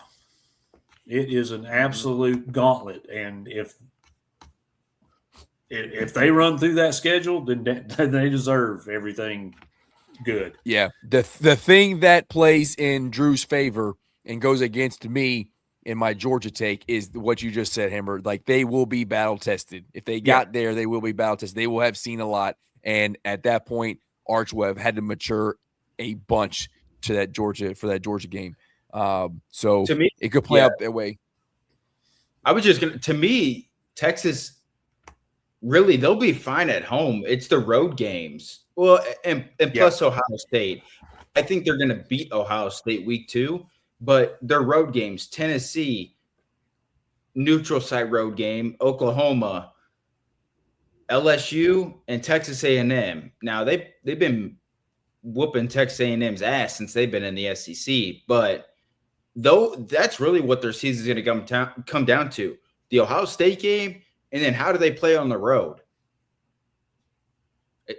It's going to be the answer to their season if they're that good and if they win the ACC and go to the college football playoff. Yeah, I think Texas has two things that work against them. One is the schedule, and particularly, like you said, Drew, the road schedule. Because Knoxville, neutral site, Red River shootout. Yeah, damn it, I said it. At LSU, at A&M. And they're all going to be night games. Most likely, yes. A Tennessee game will not be. Is that already announced? Yeah, that's a noon kick. So, I don't understand it, but anyway. And so that's one detriment to the 12-0 thing. The other detriment is Steve Sarkisian's their coach. Yeah. Mm-hmm. I got them going over that, but I got them going over that barely. I think they lose 2. They could go 9-3. Yeah, I don't think have a hell of a time in Knoxville. I don't know. I'm not as confident in them beating Ohio State as you boys are, which is fine. No, I said they're going to lose Ohio State. I think they lose Ohio State. I see, Rando. I picked on an earlier show. I picked when we did the Big Ten. I picked Ohio State to win in Austin. That's an NFL roster, if there is one in college football this year. It's Ohio State. Mm-hmm. I can't pick us to beat Texas, but I hope like hell we do. It's going to be tough. I think Oklahoma can beat them. And then I think they do. I think they lose either at LSU or at A&M. And it's not because they're not more talented. It's because Sarkisian will do something stupid. It's on the road. Yeah. Most likely, to your boy's point, it will be one of those two, if not both, will be night games. And I think Georgia just flat whips their ass. So I will take the over, but I don't have Texas winning anything. And that includes Arch Manning in the Heisman. I don't see it. And this is going to be Steve Sarkisian's audition for whichever NFL team hires him next year. Yeah. So give me the over, but that's where it ends for me. If that's the case, who gets the Texas job? It's a good question. Real good question. Because there's a lot of Nick people Saban. who would run to that job. Oh yeah, yeah. They would knock old ladies over and push nuns in puddles to get to that job because of the financial, aspect of it. So be crazy. All right, so we all think at least 10 wins. Over. Right? Yep. Okay. I'm on the fence with it. I didn't bet it because I hadn't talked myself into or out of 9 or 10. I see a path to both, and I hate Texas. So, all right, we got 2 more, and then we'll wrap up with our teams. So Texas A&M, they are sitting at, if I'm not mistaken, it's 8.5. 8.5. This is an easy over for me. So I think Georgia, Texas are your top two teams, the SEC, and I think the two that can muddy that up if things hit are A&M and LSU. And I think there is a good chance that by the time we get to November 27th and it's Texas A&M, that could be the game to decide who's going to be facing Georgia in the SEC championship game. Not necessarily between Texas A&M and Texas, but Texas could lose that game and let someone else, could let LSU slide in there. It could be that winner of that game goes to it. We will see. But Missouri State win, Arizona State win, Kentucky win, LSU a toss up there. But Arkansas, Missouri, Citadel, I think they can beat Alabama. But even if they don't, even if they lose against LSU and Bama, they still are able to get to at least 9 wins as they move into the Texas game. So give me the over there. I really like this Texas A&M team. Okay. Drew, thoughts on A&M? Yeah, I actually agree with everything Rando just said as far as like how good they are, but I'm actually going to take the under. They lost 10 players to the draft last year. They lost both coordinators. I'm higher on Marcel Reed than a lot of people. I think he's a great quarterback, but I worry about him in certain situations. Mario Craver's an absolute stud at receiver. Here's the kicker. I think their trench play with their offensive and defensive line is like completely gone. Like it's brand new. And that's what I worry about. And they got some tough games. So I'm going to pick them to go under. I'm going to pick them to go 8-4. But I also would not be shocked if we look up and Texas A&M is like 10-2 or 11-1 at the end of the season, and they're in the SEC championship and in the playoff again, and maybe can compete for a national championship. I don't know. I think Mike Elko's a good coach, but the coordinators, all the players going to the draft, a lot of uncertainty. There's a lot of question marks in their trench play with the offensive line and defensive line. That's what I worry about. So my preseason prediction, I'm going to take the under and go 8-4. All right. I've been back and forth on A&M. I'm a big Marcel Reed fan. I think the kid's legit. I think he's going to play his way into the first round of the draft this season. But then as I started digging a little deeper, realized their center is back from the offensive line. That's it. And then step 1 is head coach quarterback continuity for me. Step 2 is coordinators. Mm-hmm. And they lost them both. So I was real high on A&M going 10-2, and the Texas game kind of deciding who would lose to Georgia in the conference championship game. I've turned that around. I'm pretty much with Drew verbatim. I think they get 8. At LSU, at Alabama, at Oklahoma. They have to go to both Columbias. Going to one of them is bad enough. I don't know what they did to deserve to go to 2.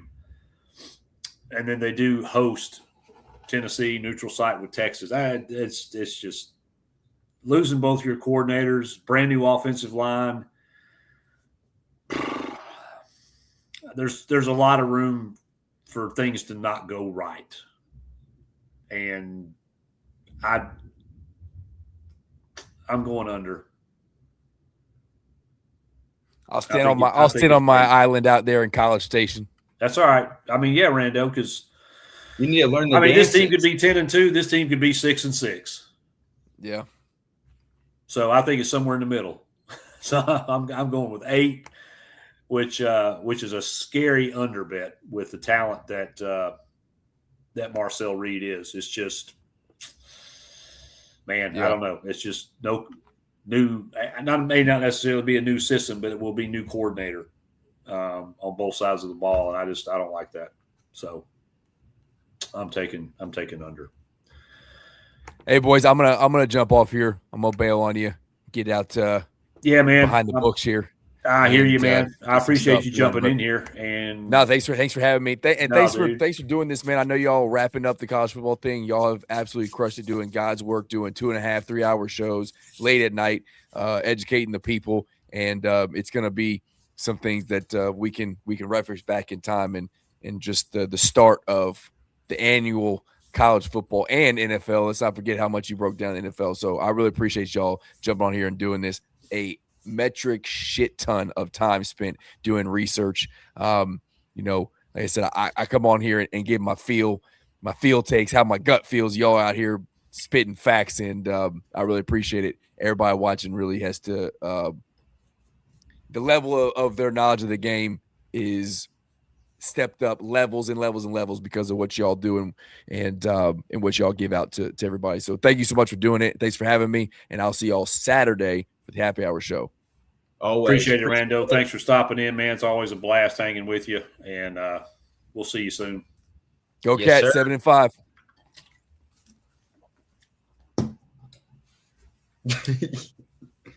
So Rando let the cats out of the bag with his prediction. So yeah, he's still drinking the 7-5 Kool-Aid. So can't get him off there.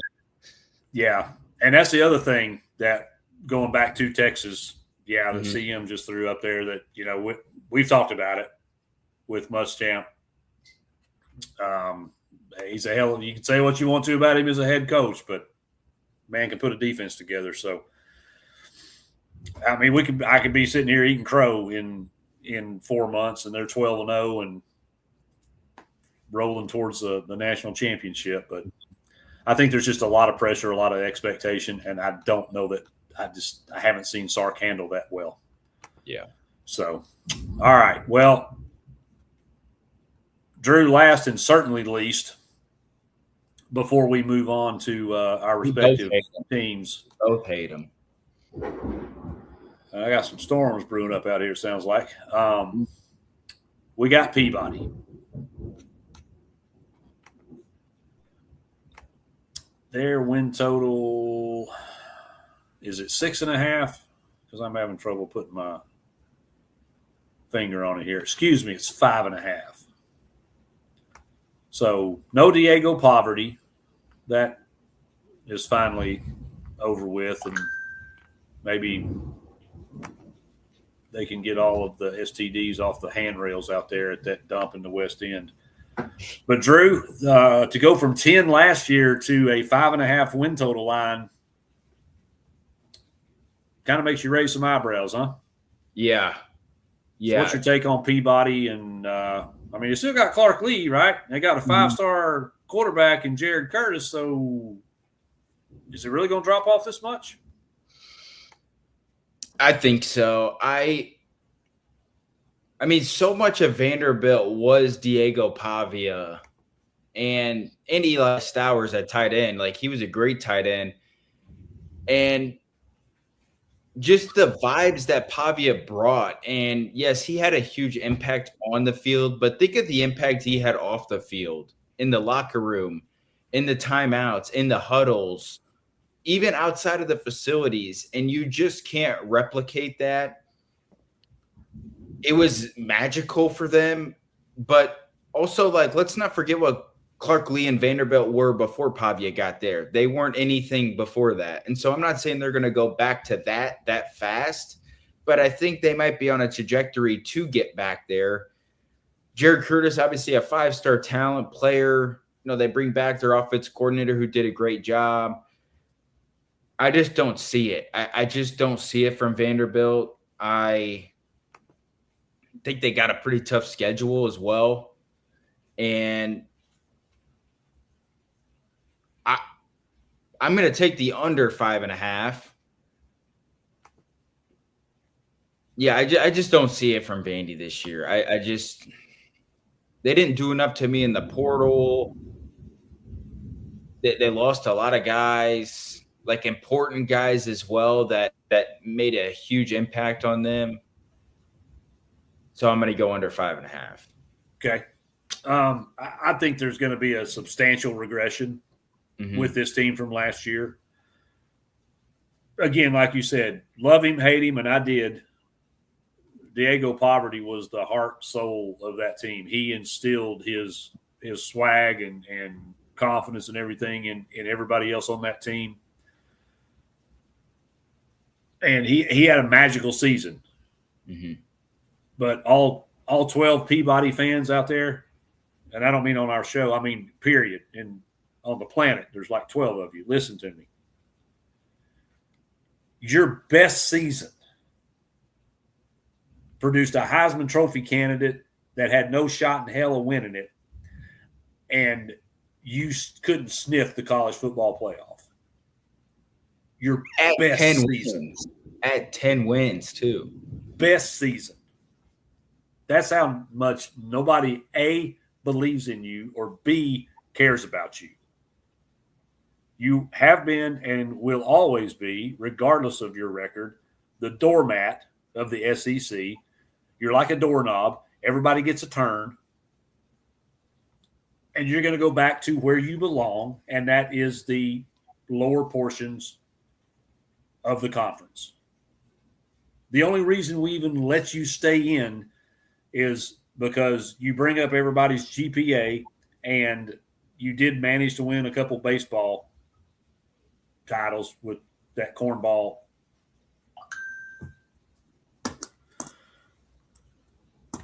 I'm going to say, Drew, they're going to win 6.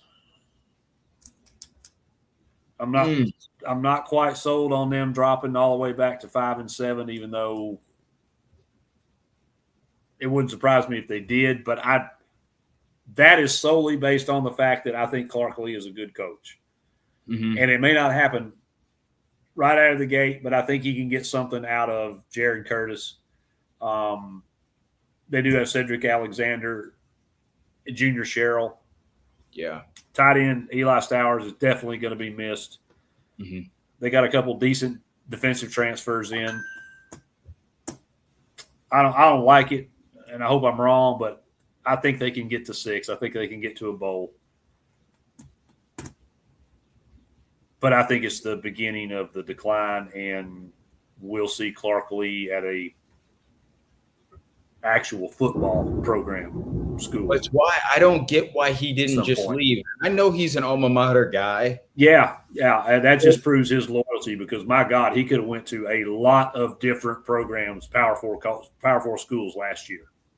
Yeah, I have the conversation all the time about coaches. I can't even remember where I said it today. I was saying it about somebody else. I don't even know if it was about football. Maybe it was about basketball, but like, that's why he should have left.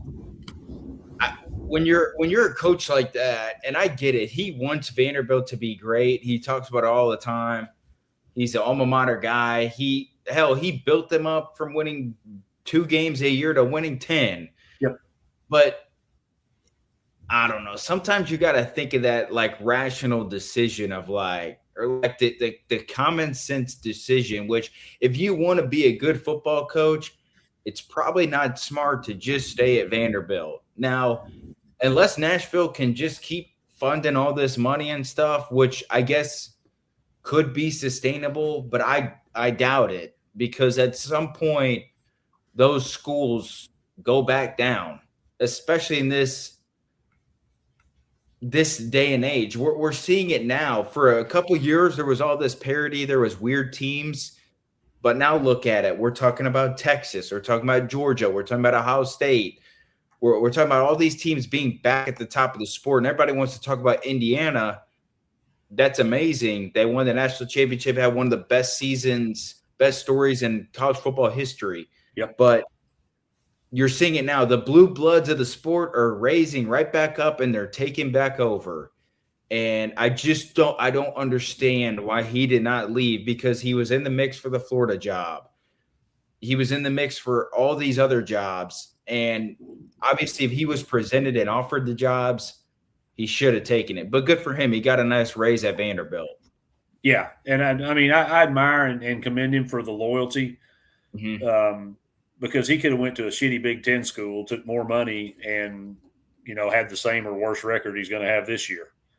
Yeah. But kudos to him. He wants to play, wants to coach for his alma mater, and he believes in what he's doing. Then I can't fault him for that. But I was surprised that we didn't hear an announcement, and Peabody had to hire a janitor to be their coach. All right, so that brings us to your Cats and my Vols. Anybody's watched our show the last couple weeks on either the happy hour or heavy pour late night on Wednesdays, you've already heard us talk about all this. So we won't talk it into the ground, but we're doing the SEC. We've got to give official predictions because they're going on record. I'm writing them all down right here. So we've gone in alphabetical order all night. K comes before T. It's the only time that Kentucky will ever come before Tennessee in football. So this is your one opportunity, Drew. Take advantage of it. Tell me why Kentucky's going to be either over or under 4.5 wins this year.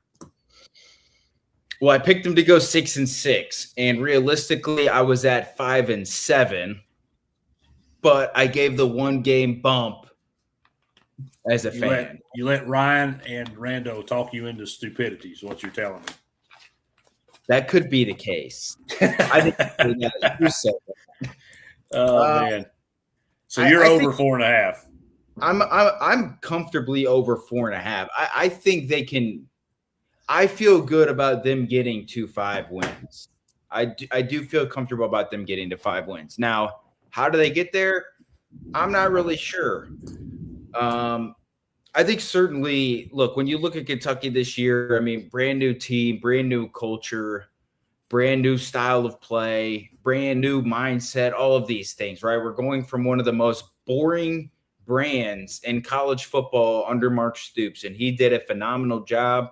He deserves all the credit and all the celebration one day for the 10-win seasons and the constant bowl games and all those things. But it was time to make a change and to get something new. And I think Will Stein brings that. Look, we're not obviously a program that has the luxury of going out and hiring a big-time coach from another school. I think they certainly tried or thought about it with John Summerall from Tulane, and that was probably about as good as we could get. And outside of that, you're going to have to go hire a coordinator. I think they got the best offensive coordinator or top 3 offensive coordinator in the country that wants to be a head coach, who had head coach aspirations. And I think they did that in hiring Will Stein. He's certainly done a great job since he's been here, right? Recruited the shit out of the portal, brought in talent all across the board. I think I'm not high on the coordinators, but I'll say this. It is valuable, the coordinators that he brought in. I think Joe Sloan's obviously struggled at LSU, but he was an offensive coordinator at LSU. He had a Heisman Trophy winner. He's highly regarded as a really good recruiter. I think defensively with Jay Bateman certainly didn't work out previously at North Carolina, but he's got SEC experience. He was working under Mike Elko for years, learning his system and learning how that thing goes. So I think coaching-wise, program structure-wise, Kentucky is in a good spot. And I think the trajectory could be moving up as we go on. And obviously a good high school class sign now. Now let's get to the team, and I'll go pretty quickly. Kenny Minchie, quarterback, was at Notre Dame. Very accurate, athletic guy. Certainly got to see what he is. I think there's a lot of buzz around the program that he can be a good quarterback because he's accurate, he can move, and he seems like a very high IQ, high mature type quarterback. So we'll see there. Running back position, whole lot of question marks. CJ Baxter, formerly big time, recruit, but he's had some knee injuries. Can he get back to what he is? The depth's a little concerning. Wide receiver room, very concerning. Tight end room, I think, is maybe the team's specialty.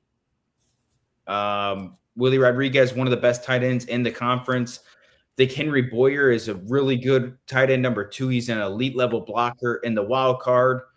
redshirt freshman, I believe, or maybe a true sophomore, and Michael Skinner, who is the dream world would be he's the next Kyle Pitts. That's kind of his forte. He's like 6'4", 6'5", ultra athletic guy. So we'll see there. Offensive line, it's going to be one of the best groups in the league, at least on paper going into the league. We'll see how it works out. I think offense, you'll see a lot of schemes different. I think you'll see a lot of aggressive play, a lot of taking shots down the field that we certainly have not seen in the past under Mark Stoops.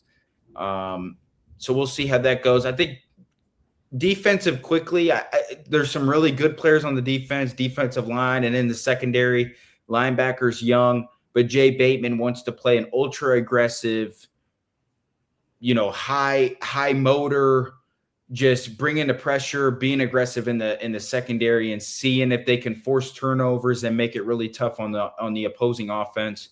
So we'll see how that goes. But I do think they get over 4.5. Youngstown State's going to be a win. Now I'll take my confidence hat off. I think we can agree Alabama is maybe a toss-up game because we don't really know what either team looks like. A&M is a loss. South Alabama will be a win. Now, I just spoke about how high I am on South Carolina, but we got to see how their changes are from this year. And on my record prediction, I did pick a loss, so I did have South Carolina winning the game. But what if their changes don't happen, and then the pressure starts to build with Shane Beamer? How does that look when we get to, which would be a week 5 game, I believe? And then LSU, I don't think Kentucky has any chance of winning that game. At Oklahoma, I don't think Kentucky has any chance to win that game. Vanderbilt at home, I think the expectation is certainly Kentucky will win that game. Now, when we get into the season, we don't know what both teams look like at that point.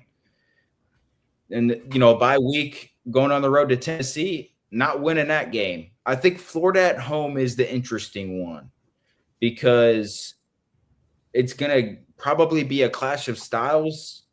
I think the opposing head coach, John Summerall, is going to have a lot of emotions in that game. Brad White, the defensive coordinator, is going to have a lot of emotions in that game. And we still don't know a whole lot of what Florida is. That's going to be a question mark toss-up game. I mentioned it earlier. I'm not high on Missouri, and I picked this win for Kentucky. Kentucky beating Missouri. And then Louisville, you never know what the hell can happen. It's the last game of the year. You never know in these rivalry games. So I think there's a path to 5 wins. I picked 6 games out of confidence. I don't even have a lot of confidence in that. But I'll say this. If Kentucky can get to 6 wins, if they can get to a bowl game, build a statue for Will Stein, hell of a year 1, the trajectory of Kentucky football is on the up, and there is a chance in a couple of years we could look up and say, oh, Kentucky's in the, certainly in the top half of the conference, or they're operating of what Ole Miss has the last few years. Because realistically, there's not, outside of a little bit of history and maybe some financial structure, there's not a whole lot of difference between like Ole Miss football program and Kentucky. It's just who, in a lot of these programs, there's a lot of programs in the middle to the bottom. It swings like crazy. Kentucky was at the top of the East for a while. Mizzou was at the bottom. Then Mizzou comes up. Kentucky falls down. Mississippi State's been up there. Really, when you look at the East in the past, it was Tennessee, Georgia, and Florida at the top. And outside of that, it was an ever-changing thing. Obviously, we don't have divisions now, but that doesn't mean that the conference can't operate that way too, where these teams go on highs and lows. And when you have your high, you need to capitalize on it. When you have your lows, you got to make changes and get that shit fixed fast so you don't keep falling in the hole. And that's why I applaud Kentucky making the coaching change. But we'll see what happens. I know just as much as anybody else does about Kentucky football. I have no idea what will happen. I try not to give bullish takes until I see it happening. I still have offensive and quarterback play PTSD from what I've seen the last 13 years. So as good as Will Stein is as a coach, I got to see it first, but we got to see it. I'm still a little nervous about the season because I want it to go well and I want to have confidence in Kentucky football again. But we'll see. It's still Kentucky football at the end of the day. Indeed. I'll just chime in a little bit. When this line first came out, I bet it immediately. And I bet it under. I may have been a little premature with that because I didn't fully see the scope of what Stein was all about, what he was going to do. I respect him for this. When one of his first interviews, when he was asked, what's the most important thing? What's it going to take? Who's it going to fall on? Why are they going to be better? It was good. Well, it's got to be because of me. Yeah. And he's 100% right. I mean, a little bit of a big ball answer, but he was actually speaking truth because he's got to turn the entire culture of the program around. He's got to. Kentucky football can't sell itself. This is exactly. Alabama that can pick itself up. Kentucky football has to find their own unique and creative way to sell themselves. That's the only way it can be successful. Yeah, and the only way it's going to be successful is by bringing in the right players. Well, I got the number here. He brought in 42 transfers. Mm-hmm. So it's the most extreme makeover we have probably in the conference. Auburn's probably not too far behind you, but I mean it may be the most rebuilt team and roster in the conference. And obviously it's headlined, by Kenny Minchie. And this team, of course, is going to go as he goes. But, also C.J. Baxter, running back from Texas, is going to be critical. But I earlier in the show, which was almost 4 hours ago, I said there's one player on your team that could make a massive difference and is going to be very impactful. And it's on the offensive line. Yep. You got Tegra Shabola from Ohio State, who was an all-conference player. Mm-hmm. And we're talking about the Big Ten. So that's pretty impressive. But Lance Hurd, and this is not a Tennessee homer take because I'm pissed that he left. But that is a massive get for Kentucky. So your left tackle spot is absolutely nailed down. He was second team all conference last year. The kid has 24 starts.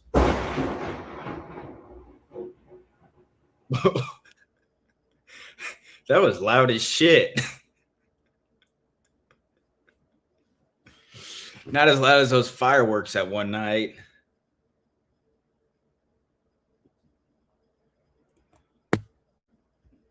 Amer might have glitched out. I'll keep it rolling until he comes back. We'll solo do this thing.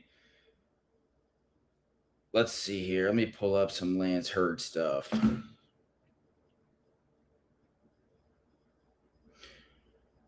So, as Hammer was saying, Lance Hurd obviously was a huge left tackle. He was one of the best left tackles in the transfer portal.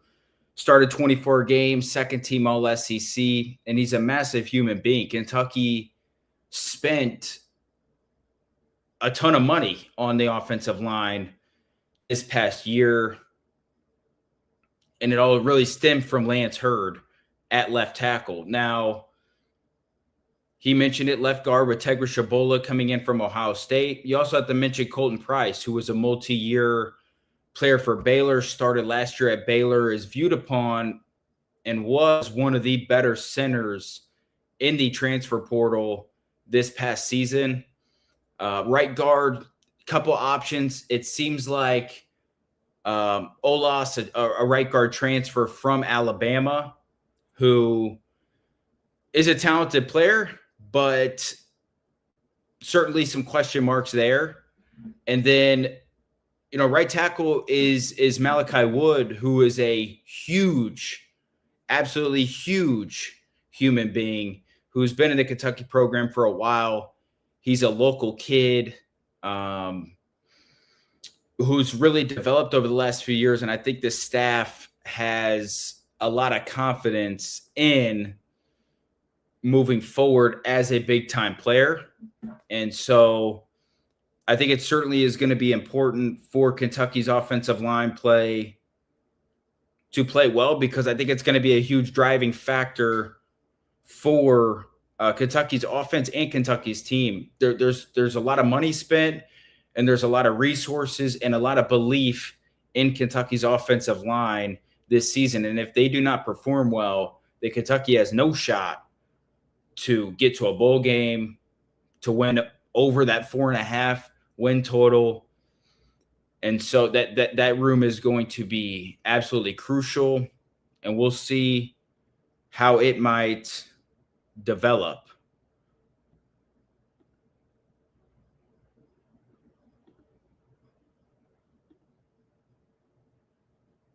Let's see where Hammer is now.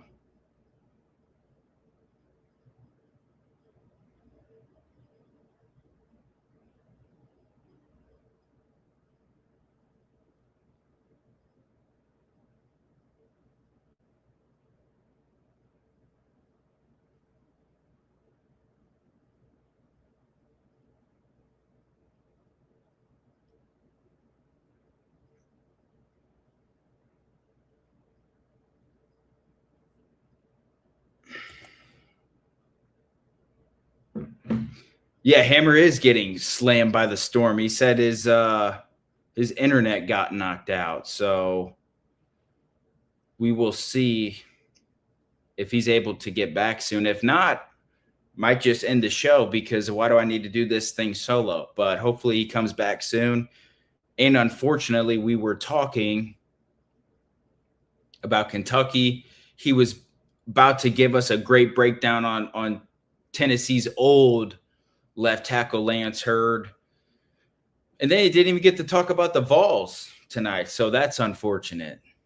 But we'll see if he comes back on here. He's typing right now. If not, then I'll probably close down the show. But you never know. We'll see what he says.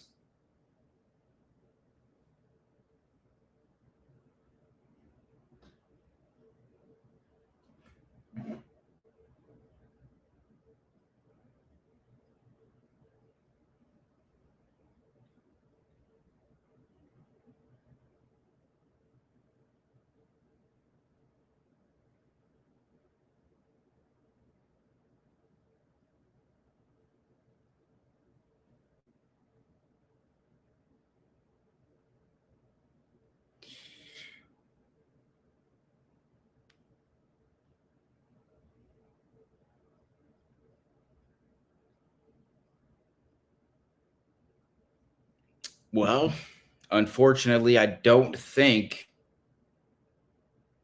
Hammer's going to be back. Let's see.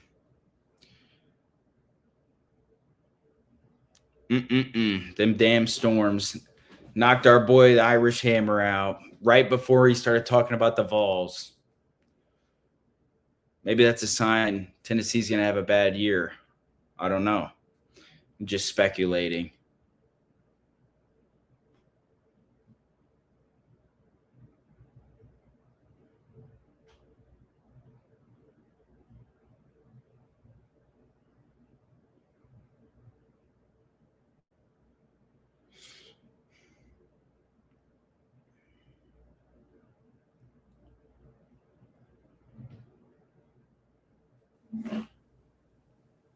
All right, you got me? Yeah, there you go. He's back, fellas. Well, I'm trying. I am on a backup internet here. Don't ask questions. Yes, I got stuff like that. Hopefully, it's gonna hold up long enough for me to get through this. Yeah, Whiskey. It's I guess y'all probably heard the big thunderclaps there we had, and then I saw lightning, and for a second there, it was a mixture of Jesus and Fergie. I'm not sure what it was, but in any event, I survived. Thank you, Joshy boy. Appreciate that. I was trying to hold the fort down by myself, but I was starting to. You did a great job. I have no doubt. Yeah, new devices join your Wi-Fi. Yeah, no shit. So, all right. I was in the middle of telling you how awesome Lance Hurd was. That's because he is. So, I think you guys could. I think you guys may do better than 4.5. I already bet it under, so I got to stick with it in my gut. It all hinges on Kenny Minchie. And I know you guys are real high on him, and rightfully so, should be, because he looks the part.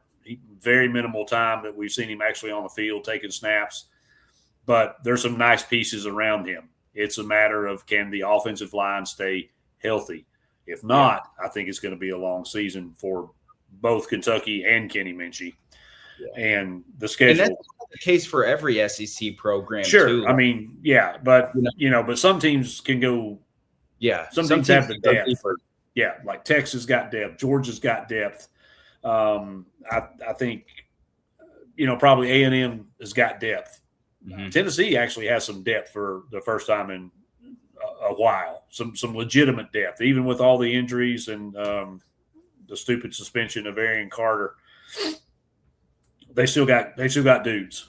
Yeah. So that's kind of the key in building, and that's the one thing. As much as Stein was able to bring in guys to play right away, there's not a lot behind that. So that's my concern with them. It wasn't a shot at you guys. It wasn't, new coach. If the offensive line, the starting 5, if that offensive line holds up, I think you guys can clear that number.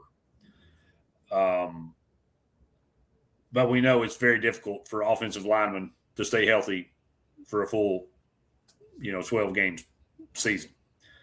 So we'll see. My wins, I have you beating Youngstown, South Alabama, Peabody, and Florida. So if you can steal another one somewhere in there, then, or maybe 2, get to a bowl. I mean, I wouldn't hate it. As much as I like to give, rando shit, I wouldn't be mad if you guys won 6, as long as one of the 6 it wasn't us. So I will run around my street naked for 5 months if we beat Tennessee in Neyland. Right on. Well, that would put you into the rest of November, December, January, February, March. So maybe by April your nuts will thaw out. Yeah. And you'll be able to. We'll be going to the Final Four too. That's what I was going to say. I mean, since we're pipe dreaming here, you might as well just stay naked till you get through the Final Four. I'll just run out my door and start running to Indy or where's the Final Four? Detroit, I think. Yes, it is. It is. So yeah, hey, cold there too. Yeah, real quick, I'll run through Tennessee because I've already done this. Anybody that listens to me has heard me talk about Tennessee, and I could do it all day, but I don't want to. I don't want to just spin the record. Plus, I'm afraid of getting lit up out here right now. So, obviously, the quarterback is going to be the biggest question mark to answer, and I think also the biggest opportunity for this team. If we get quality, competent quarterback play, I think this team could surprise some people. Mm-hmm. I think everybody is putting too much focus and emphasis on you're going to have a freshman quarterback first time starting. Well, guess what we had 3 seasons ago? A freshman quarterback making his first regular season start. And that was Nico, I'm going to leave you, the volleyball player. And all we did with him at quarterback was go 10-2 and get to the college football playoff. If there's a position on this team that I do not worry about under Josh Heupel, it's quarterback. We have 4 of the 5 starters back on the offensive line. It would have been 5, but thank you, Lance Hurd. David Sanders and Wendell Moe are probably going to put people in the hospital this season. I don't know if y'all have kept up with or seen Deshaun Bishop, but it looks like somebody chiseled him out of a rock. Our strength and conditioning coach, whatever we're paying him, double it, because he has turned this team into a bunch of monsters. Then there's all the transfers. From Penn State, Amari Campbell, Xavier Gillum, Kayan Lee, cornerback from Auburn, TJ Metcalf, safety out of Michigan, Kua Moss, safety out of Kansas State, who's actually going to play corner. We did snag a quarterback in the portal, which is what everybody was screaming, jumping up and down. And I'll be honest, I was one of them. I felt like we needed Josh Hoover was my guy. I was real high on him, and that kid from Harvard. I'd been fine with either one of those two dudes. But again, if I'm going to trust Heupel with anybody on that team, it's going to be a quarterback. We got Ryan Staub, super senior from Colorado, and not necessarily an impact, but it may be exactly what they needed, is to get a veteran quarterback in there that can help the kids. I say kids. Help the young quarterbacks pick up the system and how to play the position at the D1 level, FBS level. So I don't hate it. I don't understand why everybody's saying 7-5, 6-6, this kind of crap. Yeah, the schedule's tough, but it's manageable. Like, it's not super difficult. Give me a second to get to it here on my notes, because we got out of alphabeticalized order. 7.5 is the number.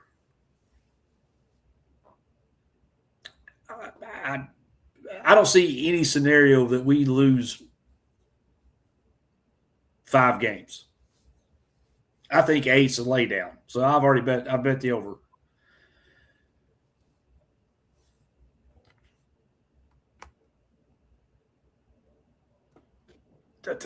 Sorry.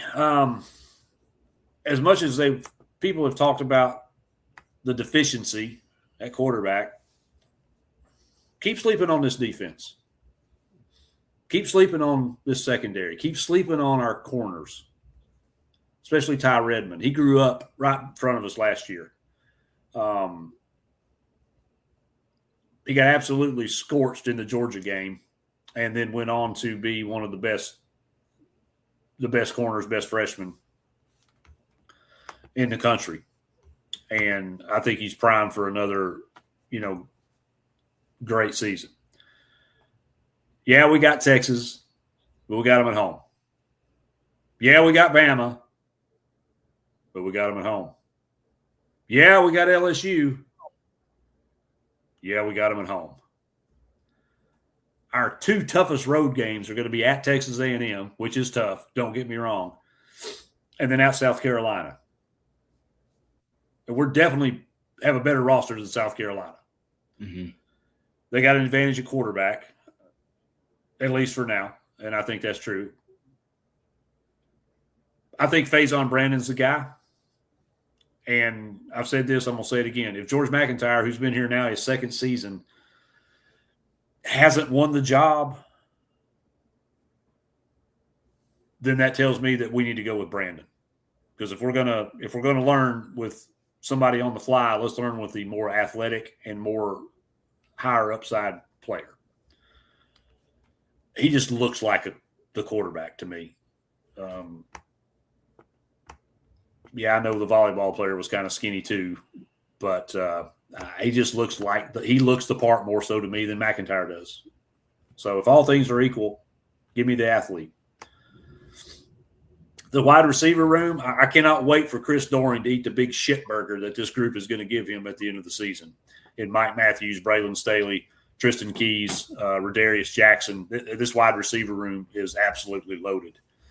You put any other returning quarterback under center with these wide receivers, and people would be singing their praises. It's because of the quarterback. Everything you're hearing negative about Tennessee, seeing the projection totals, everything about them is all centered around quarterback. Well, guess what, fuckers? We got Jim Knowles as our defensive coordinator. He knows a little bit about winning championships. We have gotten an elite defense. The only question mark on that defense is edge rusher. But if anybody can figure it out, it's Jim Knowles. Mm-hmm. Drew, I got us losing to both the Tejas schools simply because Texas coming in that early, and as much as I think we can win that game, I can't bet us to win that game. Does that make sense? Yeah. And then playing at Texas A&M is tough. Kyle Field is tough. The last time we went down there, it wasn't pretty.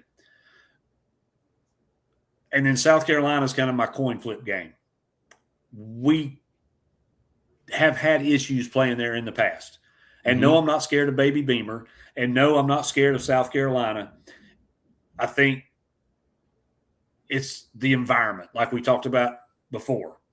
It's not so much the team. It's what happens in that stadium, in that environment.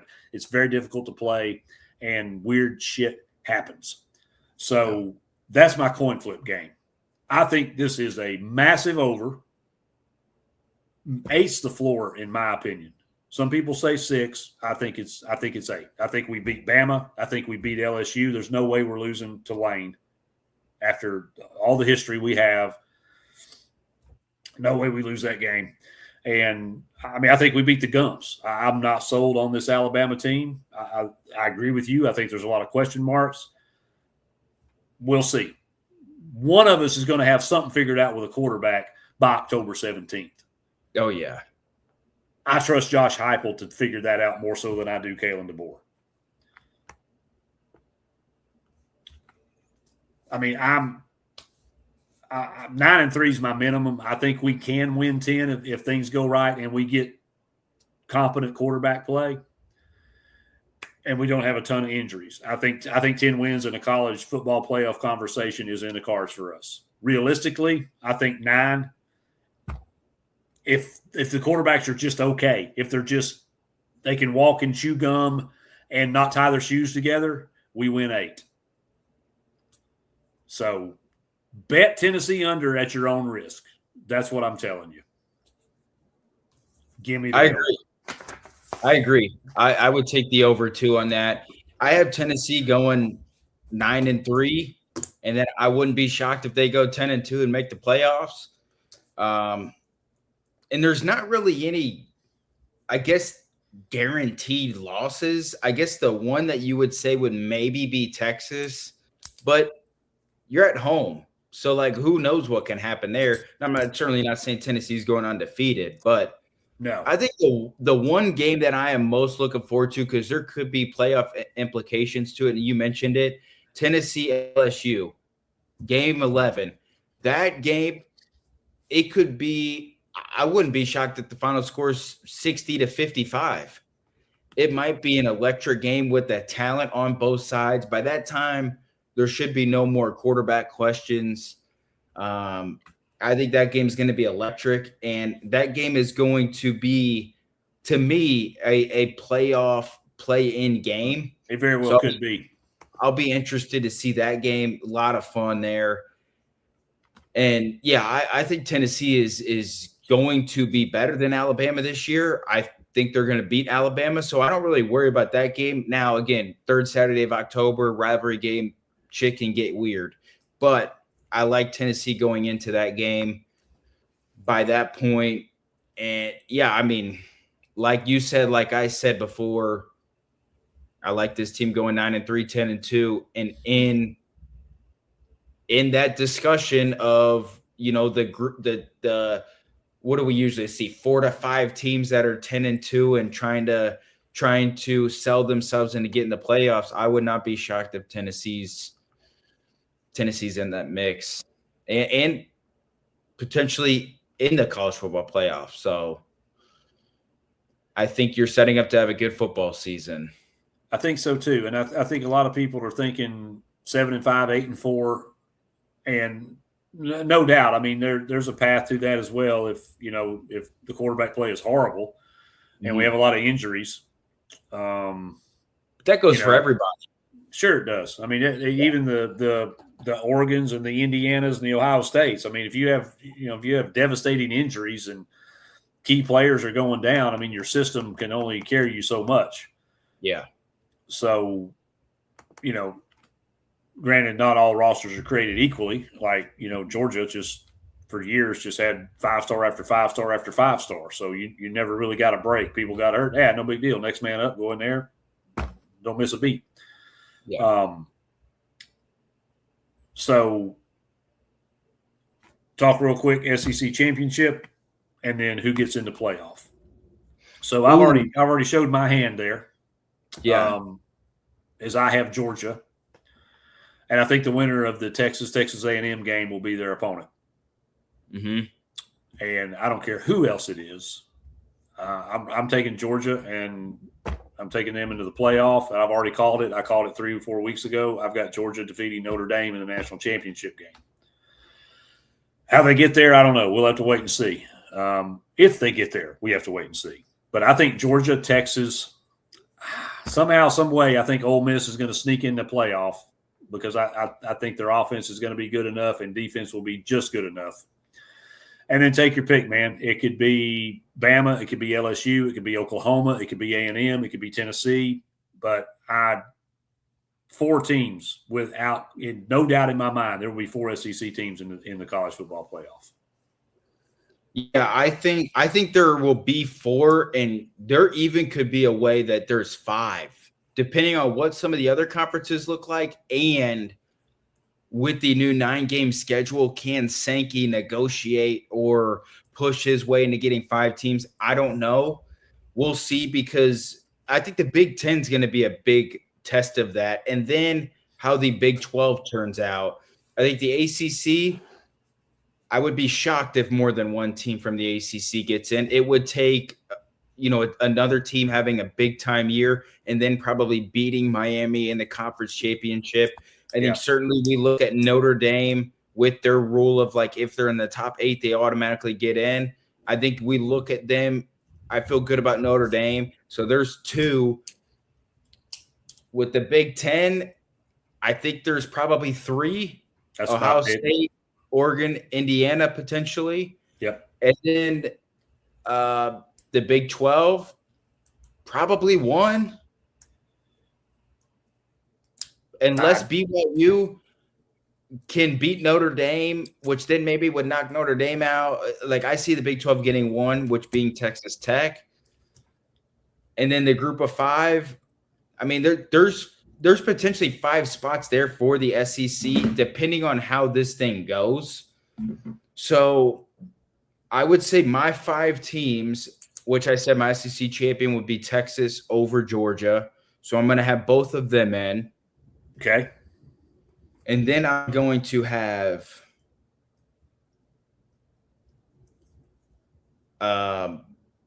Oklahoma and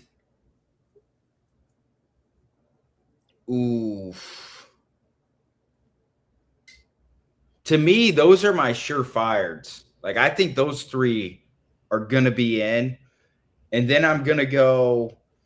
And then I think Texas A&M, Tennessee, and LSU are all in that group on the outside looking in. And then a little bit tier lower, I got Ole Miss.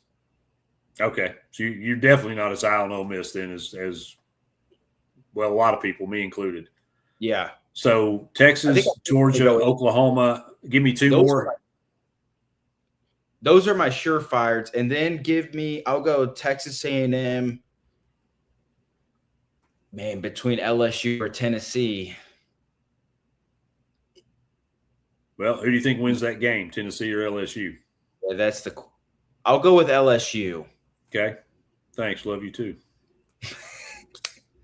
All right. So Texas, Georgia, Oklahoma, A&M, LSU. I'm as you were going through it and I was looking at it going, okay, this is what I'm going to do. Final answer. Georgia defeats Texas. Mm-hmm. Oklahoma, A&M, and Ole Miss. Those are going to be my 4 of those 5 will get in. Okay. I think if the Big Ten only sends 3, I think it's going to be hard for the committee to put 5 in from the SEC because they will raise immortal hell if they only get 3. The only reason I say that is what if there's no clear 4 in the Big Ten? And I don't know that there will be because the usual suspects, that school up north and Penn State, who has Matt Campbell, who I'm not sold on and in the least, and I don't see them. Well, with him as their coach, I don't see them ever getting back in. Remember on our Big Ten preview show, I said they could be a playoff team by their schedule because their schedule is very generous. Yeah, and they could go 10-2 realistically. I wouldn't say I'm a Matt Campbell truther, but I do think he's a good football coach. I think it'll work out at Penn State for a little bit, and then he'll get the James Franklin treatment.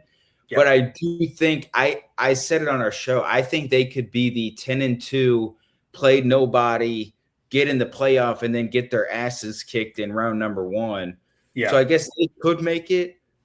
But if they lose some games and it's just those 3, and then let's say BYU's not there and no other ACC team emerges, then if you're the playoff committee, how do you not throw in another SEC team? I mean, that's true. I mean, we'd have to look at a team like Louisville to go kind of 10-2. If BYU goes 10-2, and some of these other conferences have 9-3s, I think those other ones could get in, the ones we just mentioned. Yeah. If all things are equal and there's a 10-2 team in the Big Ten or the SEC and a 10-2 Big 12 or ACC team, I guarantee you who's getting that spot. Yeah, the Big Ten or the Big Ten and the SEC. Yeah, doesn't matter who it is, what their resume says. It's about money. We all know this is about money. So, all things considered equal, they're going to look at, okay, well, who has the best, who's got the best TV markets? Who's got the best travel? Who's going to show up? Who's going to spend money? And that's the Big Ten and the SEC. It's just facts. It's science. I'm not biased. That's just how it is. Yeah. So yeah. But I think they're locked with 4, and that's not about contractual or anything of the sort. I think there's 4 teams that are going to be 10-2 or better in the conference this year. Mm-hmm. Figure out which 4, and win some money, but I think that's how it's going to play out. So, well, dude, I have to tip of the hat. I know you're a young, strapping young man and all that good stuff, but we just pulled off a 4-hour show, buddy. Hell yeah, we did. Hey, we've been waiting for this moment, We have, and we knew it was going to be a marathon tonight, and kudos, thank you, Rando, jumping in, spending a little time with us as well. But man, I tell you, it's been a long time coming. This off season has felt like forever, but I will say, man, it's been a lot of fun getting to do stuff like this, break it down, talk about the conferences, figure out some bets and some plays that, it was fun for me doing research to the nth degree like this. I find stuff I probably wouldn't have found. I found some bets I wouldn't have stumbled across or made. So it's been a blast. It's been a lot of fun. We got one more because of my massive 18-hour workday on Tuesday, pushing that AFC West, NFC East to this coming Tuesday. Mm-hmm. So if you got teams in those divisions or, the aforementioned, we don't advocate anything, but if you do fancy a wager, be sure to tune into that because we've got some good stuff for that one. That's one I kind of designed to go last because I think we've got 2 very interesting divisions with the West and the East. So, but Drew, man, as always, I can't thank you enough for everything, for being here, for all the work you put in, hanging in there 3 and 4 hours at a time, 2 and 3 days a week. Man, you're a trooper. And I really appreciate it and very grateful that you're a part of this with us. Hey, I just appreciate you letting me on. And, I love this shit. So I wouldn't be choosing to do anything different. I'm glad we went 4 hours and 10 minutes. We got to talk about it all. So that's right. We did. We dove pretty deep where we needed to. At least there's a couple teams. Sorry, y'all going to have to do more. If you want more air screen time next year, damn it, play better. Okay. Yeah. Whiskey, Josh, man, love you guys. I appreciate y'all being here, always supporting us. I really mean that, man. You guys are awesome. CM, Jackson, thank you guys for stopping by, chiming in. Claire, Garland, thank you so much. Glad we could get you straightened out though on that Florida, because they suck. And of course, Otis has been showing up for us too. And man, I really appreciate that. I appreciate everybody that stops by, comments, says hi, tells me I'm an idiot. All of it. I mean, I don't care. The fact that you're here, we appreciate you for that.